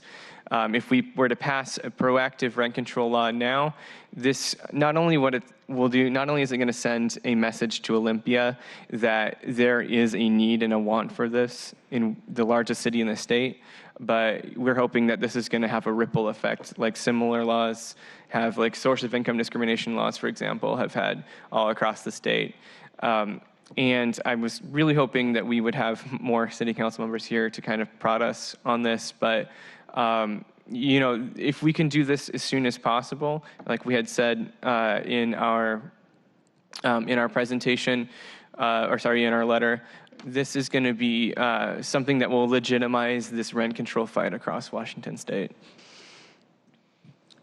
And you're going to hear from a lot of people. You'll hear from a lot of economists who also happen to be like venture capitalists, things like that.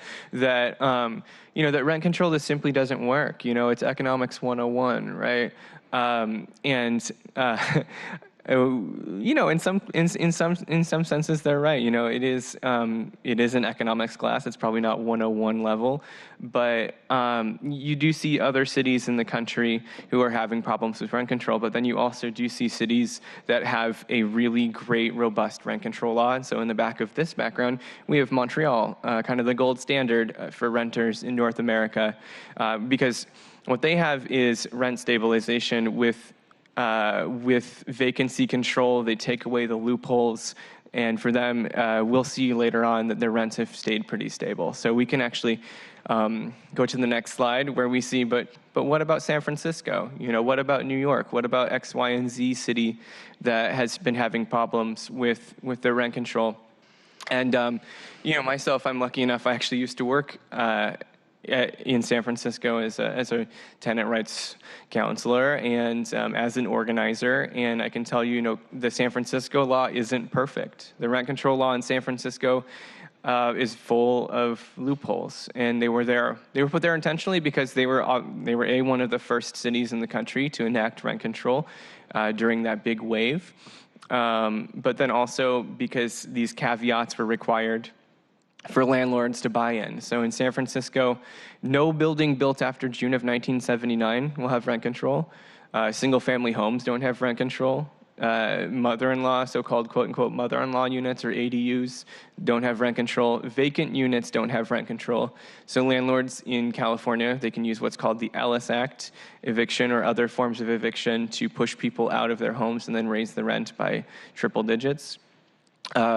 What's common in San Francisco is to do an illegal buyout where a landlord will give a very small amount of money to a tenant to force them to move, and then they can raise the rent by $400, $500, $600, $1,000. And then also there's something called a rent board approved pass-through, and so those are allowed by the rent board. They have to be approved by them for landlords to do repairs on their property, so they can raise the rent on that property to do repairs, and they can also bundle those. So you see places in San Francisco, if you look at that city, many people live in buildings that aren't necessarily apartment buildings. They're single-family homes. And so a lot of people don't fall under that. And then even if you are on rent control, and you're in a rent-controlled unit, once you leave, that unit is just kind of up for grabs. And I think you're coming to that next, probably, but I just want to say, you use the term vacancy decontrol, and of course, in your next slide, you're referring to vacancy control. I was hoping you could explain that for our viewers. And also, when you were talking about San Francisco, we're also talking about the weakening of the rent control law statewide with the Costa-Hawkins Act, if you could also get into that, because as you said, we're going to hear a lot of demonizing of rent control, so we want to make sure we arm. The only way we are going to win this if we arm thousands of people in Seattle to understand that when you have a robust rent control law, it works great. Yeah, I think thank you for that question. Yeah, so vacancy control is pretty simple. If you look at a place like San Francisco, the rent control doesn't apply to vacant units at all. So once there is nobody living in that unit, you can raise the price by as much as you want, but there are examples of vacancy control which applies rent control to vacant units. And then also, like you said, with Costa-Hawkins, that's something that I think is a little bit too complicated to get into in this meeting. But what I would really recommend people do is, just to look at the work that groups like Tenants Together and the San Francisco Tenants Union and the Housing Rights Committee, Casa Hosta in San Francisco, all these places that are working to repeal Costa-Hawkins, they're doing it for a reason, and that's because it's limiting the local control of rent control in places like San Francisco or Los Angeles, where they want more robust protections, but they're just not allowed to. And we look at a place, actually, there is a place where that is allowed. And it's Quebec, and they've had rent control on the books with none of those caveats since 1979. They've also, kind of like Seattle, seen a really big boom. They've between 2008 and 2017, they added about 100,000 people, so not as much as us. But they had a huge boom also in the tech sector, where they were bringing in people with higher incomes as well. So it's a city that when we were doing the studies, we found, and as Michael is going to talk about too with 180 days, that we saw that was doing this really great work for renters. And it's kind of like the bizarro Seattle. When you talk to a renter from Montreal, they talk about how easy it is to rent there and how much freedom they feel like they have. And a really great example is on the next slide here.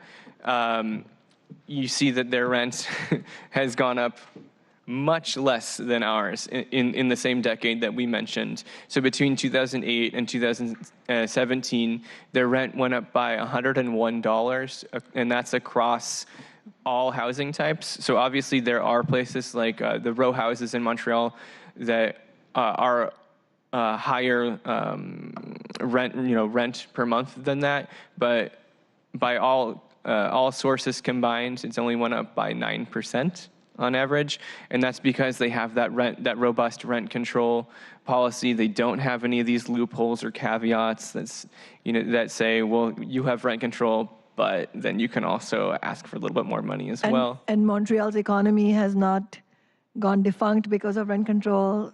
It's not tanked. It's not been lights out Montreal. Yeah, streets. It's not tanked. It's a very vibrant city, and it's interesting because I think you'll talk to people who kind of sit on the developer side of this, and they'll tell you, people will stop building if rent control happens. And even in San Francisco, quote unquote rent control hell, they're still building. They're not building as much as we are, but we're also building a lot more than everybody else.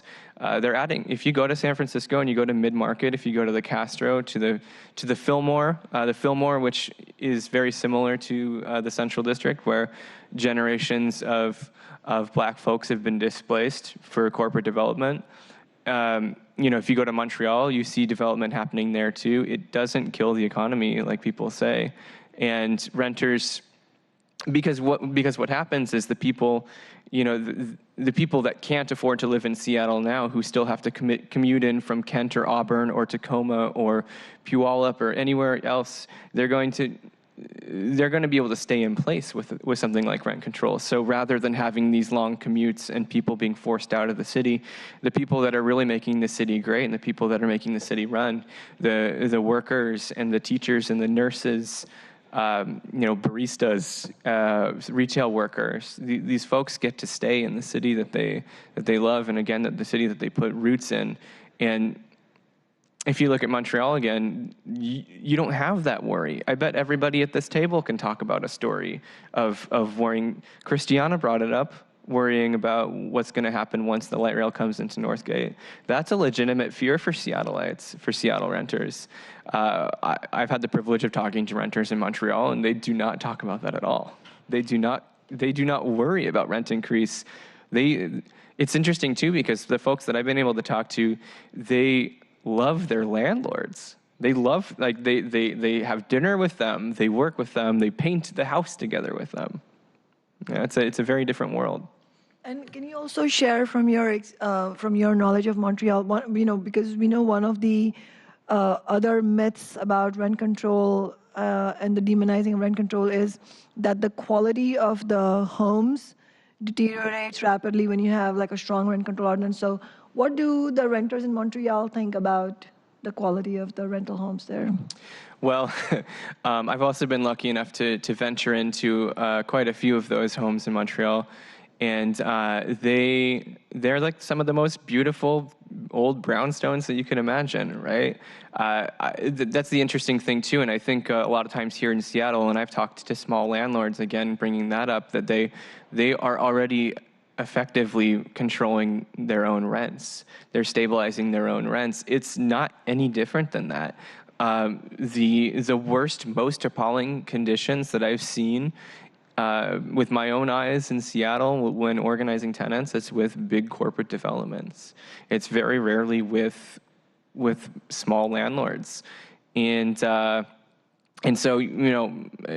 everyone that I've talked to in every unit that I've been in San Francisco or in Montreal, was beautiful. It's very reminiscent of the older buildings that we have here in Seattle, and they're really well kept up. So there is that fear, and that was a fear that existed in San Francisco as well, with the ability to keep up with maintenance and things like that. But if you rise with inflation, that gives you the ability to keep up with those repairs. It doesn't say that you're not allowed to make any more money. We ultimately live in a capitalist society right now, and so that's going to be the driving force. And those cities are not economically crashing. So yeah, I think that's something that we could say about that. That it's not going to change anything that's happening right now. For many of the landlords who are effectively controlling themselves, the only change is going to be for the bigger landlords who aren't going to be able to have a 25% profit margin. Right. They won't be able to exploit their renters in that way. I just wanted to add, we've already had small landlords in Seattle already tell us that they are strongly in support of this ordinance and that they want this to happen. And I also wanted to mention one of the things that we see in Seattle, which does not have rent control, and rent is has gone sky high. We see so many examples, and my office has tenants calling us every week talking about how their apartments, which are very expensive, with expensive rents, have mold infestations or elevators that don't work, stairs that are broken, and when we're talking about disabled people with physical disabilities having real mobility hindrances because these problems are not fixed. And we especially the immigrant community and undocumented members of our community, they, as you correctly noted, they end up accepting substandard conditions because they're afraid of what might happen to them. Retaliation, yeah. Yes, exactly. Yeah. And our retaliation protection's only 90 days in Seattle right now, so. Right. Yeah. And that also makes you just think about, it's not good landlords that are afraid of protections.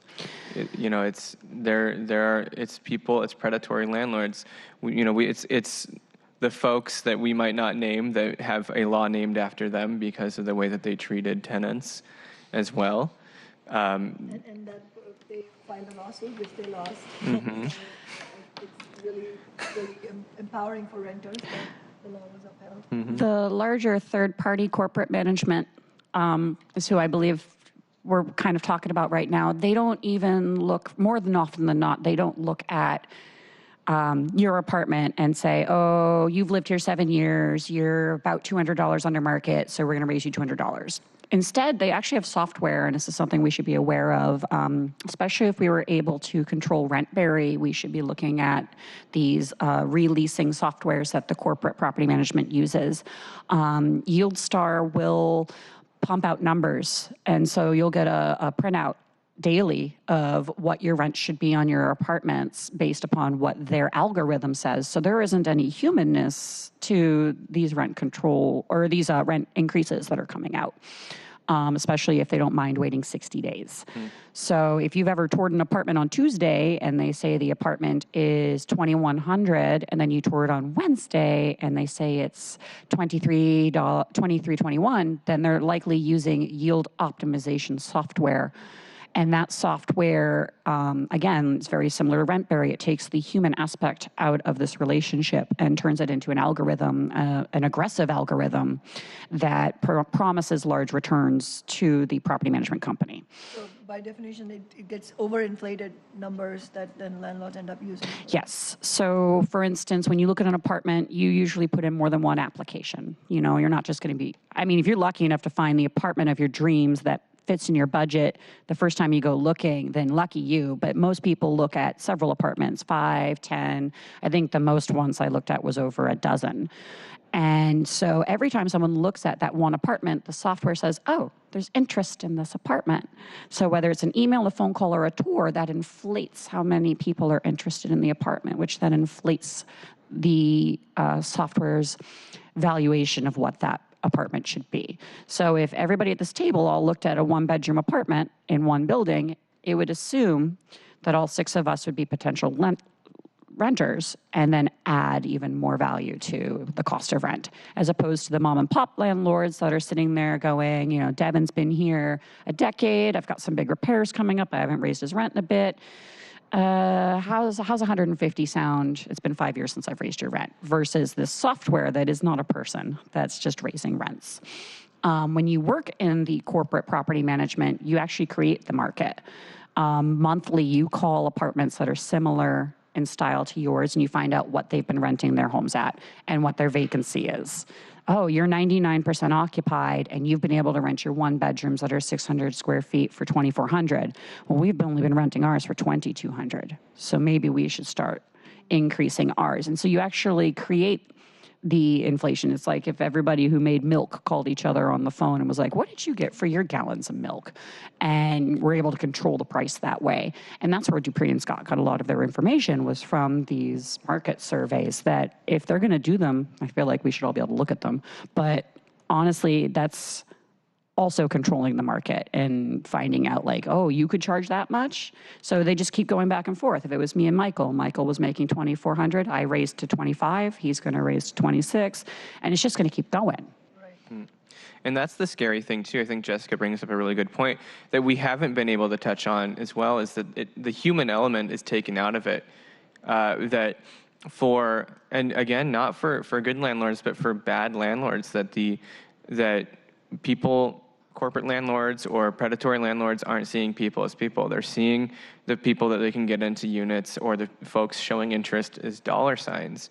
And what it really ends up being, though, is that the folks that miss out, or the folks that are forced out, maybe they leave Seattle and they go to Tacoma, or they go to Everett, they go to Portland.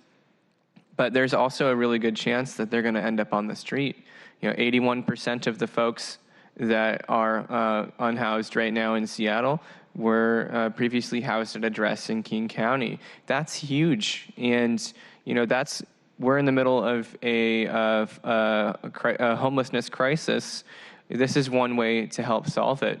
You know, we want to keep people housed, and we want to bring the conversation back to people.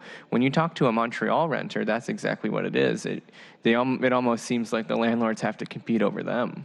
Mm-hmm. And it's not that we're, you know, us and 20 or 30 or 40 other people are applying to a unit or an apartment, or that folks will be economically evicted, as we'll probably talk about later, in that apartment that I'm looking at now, that they were economically evicted before and probably ended up on the streets.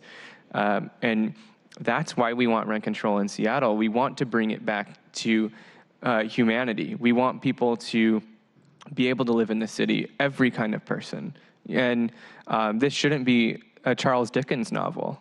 You know, we shouldn't have this huge disparity. We shouldn't have folks living on the street. We should be able to house everybody equitably, and that's really what this is coming back to.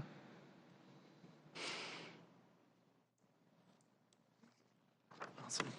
Yeah, so moving on to our next suggestion, building off that, is our recommendation to increase the rent notice period to 180 days. You know, just starting off with this next slide, some facts about where we are right now. As we've heard from Devin here, Seattle rents have increased. In the last 6 years, they've increased 57%. In the last 8 years, they've gone up 62%. It's, there's this upward trend, and folks are just getting priced out. And again, the increases aren't just like $20 or $30. They're in the hundreds. So this is where we are currently in terms of what the notice period is. I do want to point out that there is HB 1440 that is, I believe, at the governor's desk right now that will increase the notice period to 60 days in the state. Yeah, for any rent increase. And that's really great, and we were really excited to hear about that when we were talking about this.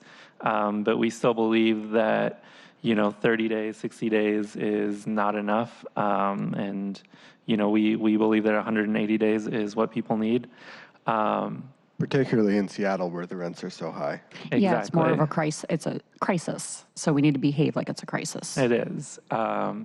And yeah, so currently, up until this bill is signed, for rent increases of less than 10%, Seattleites receive no more than a 30-day notice. For an increase of 10% or more, they receive a minimum of 60 days notice.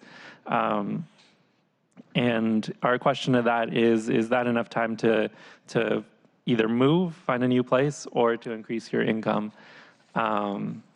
And as we've seen, there's a lot of barriers. We have had some support for renters in terms of, finding new places to live. But there's still that barrier of what we talked about, just finding a new spot. We can go to the next slide. Sorry. Yeah, so our current rent hike notification laws, we believe that it leaves marginalized communities and folks vulnerable. Again, 30 days it's tough to find a house, especially when there's so many people moving in. Seattle is a place where a lot of folks want to live, and that's a great thing, but also we need to make sure that we're not moving anybody out and we're not displacing folks in order to grow. The current state of our notification laws in some ways incentivizes landlords to economically evict some tenants.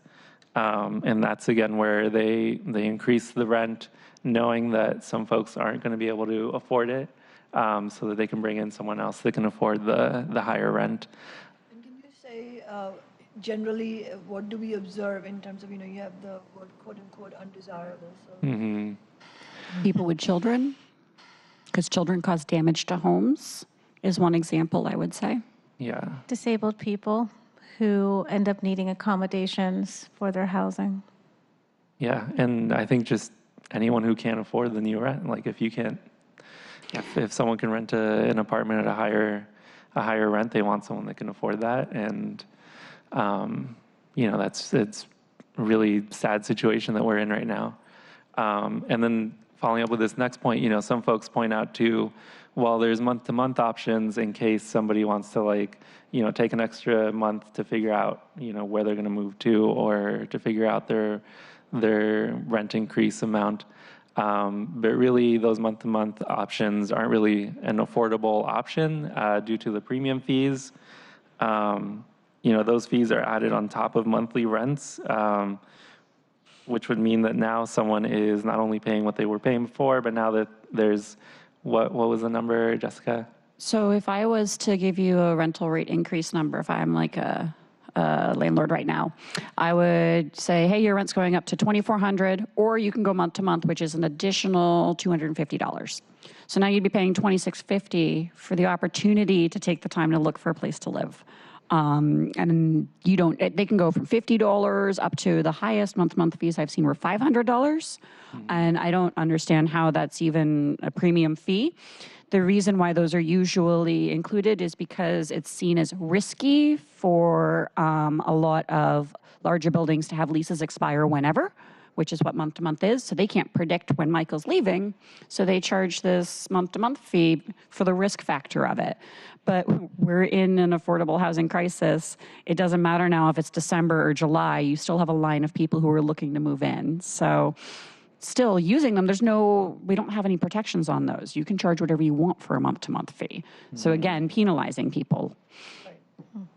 And as it was in the Seattle Times a week or so ago, we still have issues with people not discriminating against folks who have subsidies, Section 8, shelter plus care, things like that. So in my professional experience, I have seen this where someone just gets in on a voucher, whichever voucher it is, and there's already a bias against folks who have subsidy vouchers.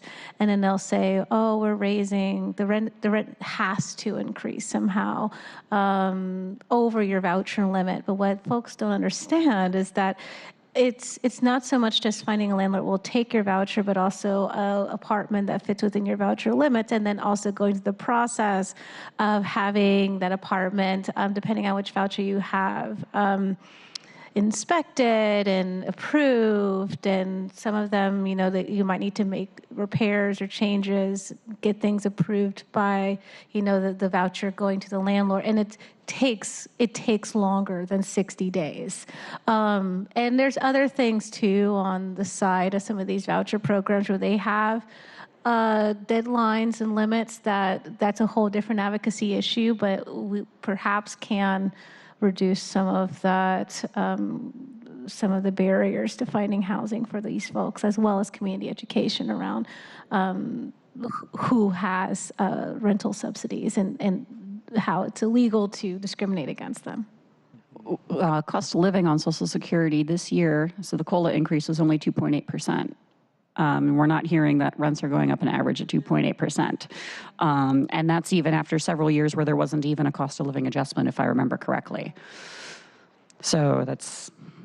Yeah, I mean, it's tough. Like, if we look at our slide right now, Seattle residents pay an average rent of $1,731. To put that in perspective, someone making minimum wage right now, working 40 hours a week, earning $15 an hour, would need to commit 72% of their income to rent just to remain housed. That doesn't include anything else other than rent. Any economist will tell you not to spend more than 30% of your income on rent and housing. Yeah. And those economists aren't living as $15 minimum wage workers in Seattle. No, and often it'll be the same economists who are also against rent control. And this is what you learn in school in economics about how bad rent control is, how bad unions are, that kind of stuff, which is completely belied by reality. And these minimum wage employees now have to call off work to find apartments. Which affects, most of those jobs don't come with PTO, so paid time off. So that's another reason why the increase is really important. Right. 30 days, that's 4 weekends. Not enough time to find an apartment, pack, move, and clean, and get your security deposit back if you're lucky. So calling off work from your coffee shop or the senior center that you work at or a DESC, greatly impacts those businesses, but also impacts your ability to pay for your new apartment. Right. And the Renters Commission is also saying that 60 days, the 60-day notice that the state passed is also not enough. It can't for be. Seattle. I mean, I've gone to look for apartments and been 12th in line when I'm an hour and a half early. So, and they're supposed to technically take the first person in line. That doesn't always happen either, but that's a whole other story. Right. And these are for apartments with like crooked kitchen cabinets and squeaky doors and peeling linoleum. And you're like, I hope that they'll take my app after I waited 2 hours in line. And you do that over and over and over again until somebody calls. And the person behind you might be dual income, no kids, working at Amazon. There's nothing really to stop them from taking that application either. So when we're fighting for the smallest scraps, we need the longer amount of time in order to do so. And to mention also how we were talking about before, without rent control, people are leaving the city. People do want to try to stay where they have roots, and so maybe you take that first 30 days to try to make it work in Seattle, and then you can't, and then you try to make it work in Tukwila and Shoreline, and you can't, and then you go to Federal Way, and you can't, and you have to keep going. There's people that are displaced a really long way. And this 180 days, at the very least, can give them the time to continue looking to be able to stay in the community that they helped build. You can go ahead. I was going to say, and I think that what's really important here too is like the systemic nature that it can become. And so I was sharing with Jessica earlier that there was a client that I had back in the day who was working full time, who had a rent increase that made them have to leave. And so they became a car dweller, and they lived in their car while they were working full time, making between $50,000 and $60,000 a year.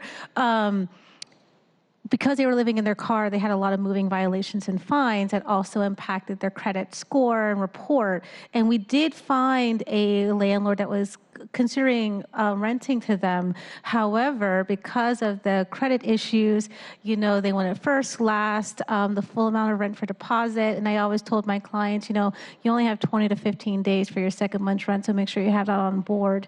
And for that package, it was a little over $8,500. Now, this is a person that it was all because of a rent increase. They were working full time. They didn't have any of the stigmatized archetypes that we have for homeless folks. And they ended up, the only option they had at the end of it was to go into transitional housing. Not knocking transitional housing, but it was unnecessary.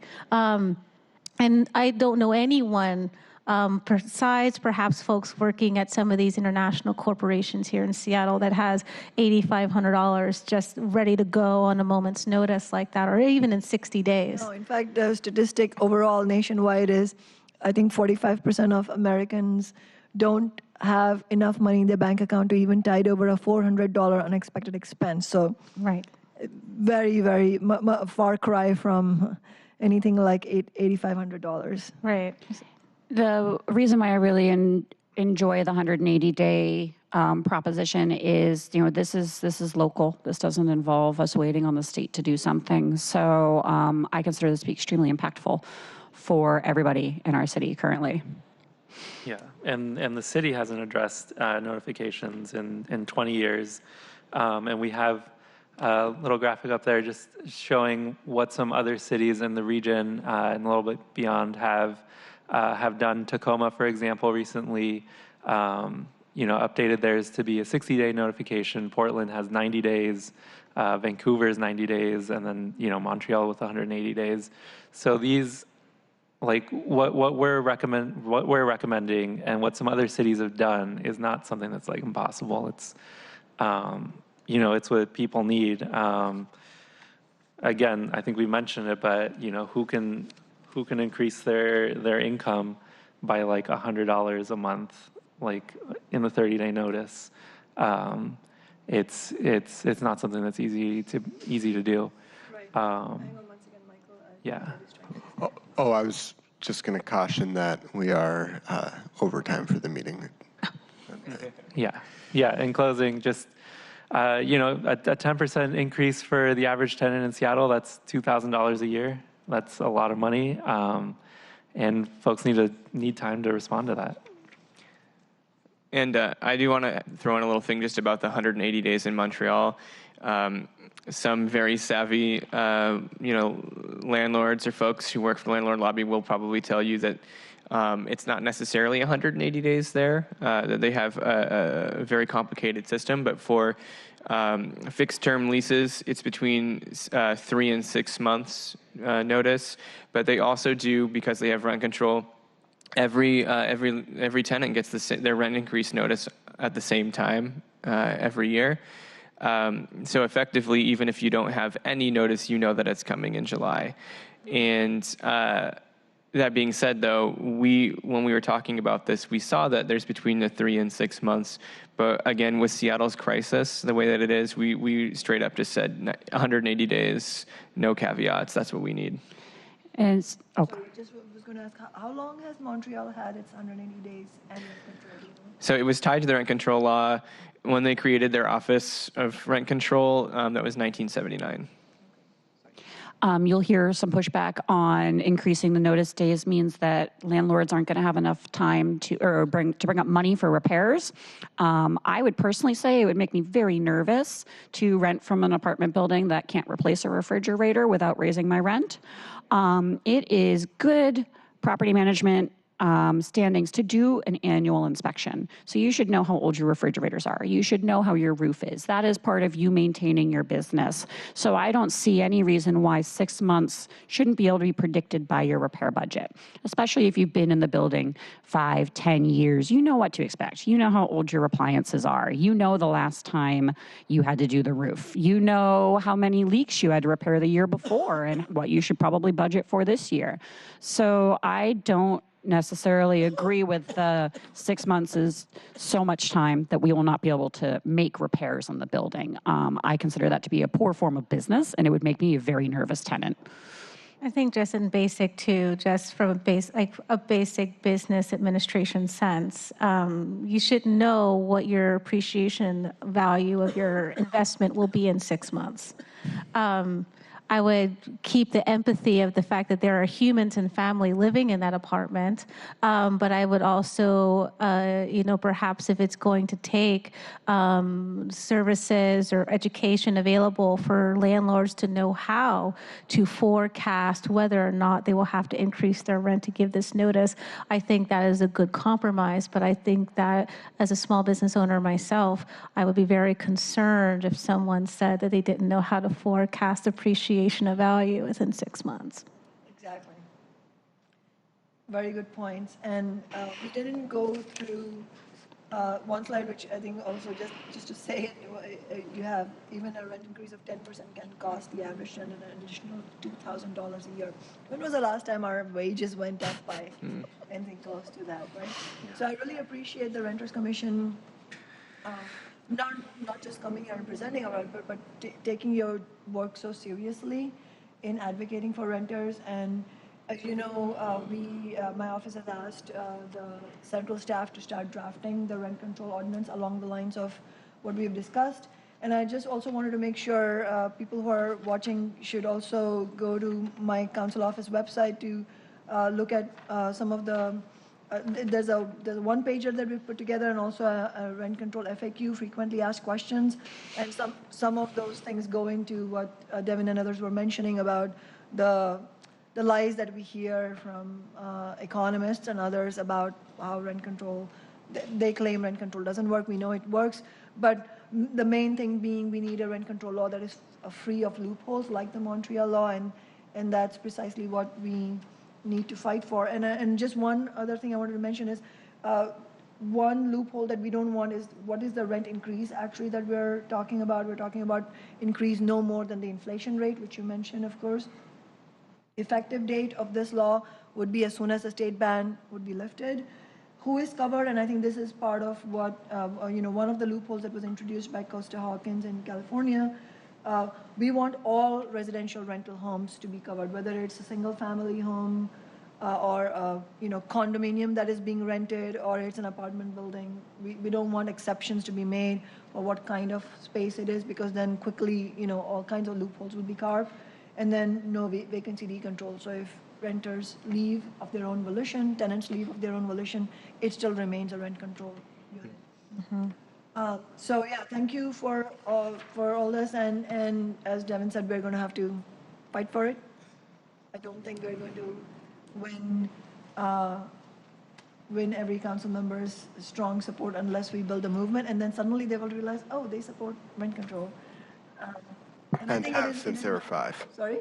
Then they'll support it and have ever since they were 5. Yes, then they will have wanted rent control ever since they were 5. Thank you for engaging with the Renters Commission. I believe I speak for the commission as a whole when I say that we encourage our council members and our mayor and our city departments to engage with us as well, as almost anything the city decides does impact the lives of renters, and we are here to listen and talk and figure things out together. Absolutely. I really appreciate that. I really urge all council members and the mayor's office to have discussions with the Renters Commission and understand why it is that you're recommending these policies.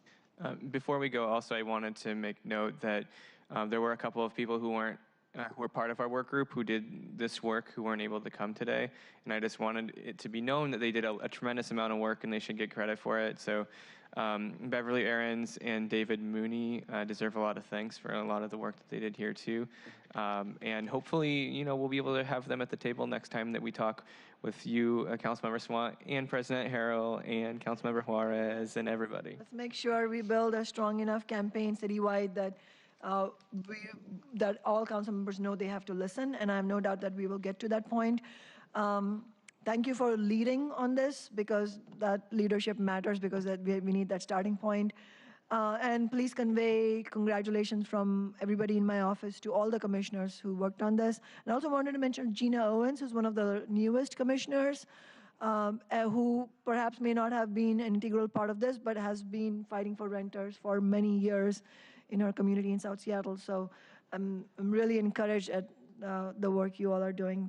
Thank you so much. And thank you for also the wealth of knowledge you bring in. I mean, I was making notes here because I think it's really important, especially the inflated rents that they use from the software yield something. I can speak to your office more about that if you'd That like. would be great. Thank you so much. I saw an article recently, I think, about how that is actually a problematic thing, and could we make that illegal or something like that? If we did with the Rentberry. Yes, exactly. And also just one thing, the last thing on the 180 days, I didn't mention this in the press conference, but obviously rent control was what made the news. But we actually have, Ted has actually already drafted the legislation to change it to 180 days. But again, it won't be a mere matter of changing the number. Writing the legislation is simple enough, but we're going to have to fight for it as well. And so we hope that as we broaden the citywide campaign for rent control, that we can bring in two other things, which is the 180 days, but also the economic eviction assistance ordinance that the Renters Commission has already voted its support for, which is if your rent goes up by 10% or more, and you are anywhere at or below 80% of area median income, then your landlord owes you 3 months' worth of rent. I think it's important to note, I don't know if we covered on this, the 180-day covers all types of leases. So fixed term leases, month-to-month leases. We didn't want to create a situation where after your first lease, all landlords just made you go month-to-month. So our recommendation is to cover all rental situations. That totally makes sense, and thank you for mentioning that. So we'll be following up with you. Hopefully, next time we do this, we will have full chambers full of people who are fighting for rent control, and that forces all elected officials to be here. I'm excited about that. Thank you. Thank you. Thank you. Thank you, and meeting adjourned.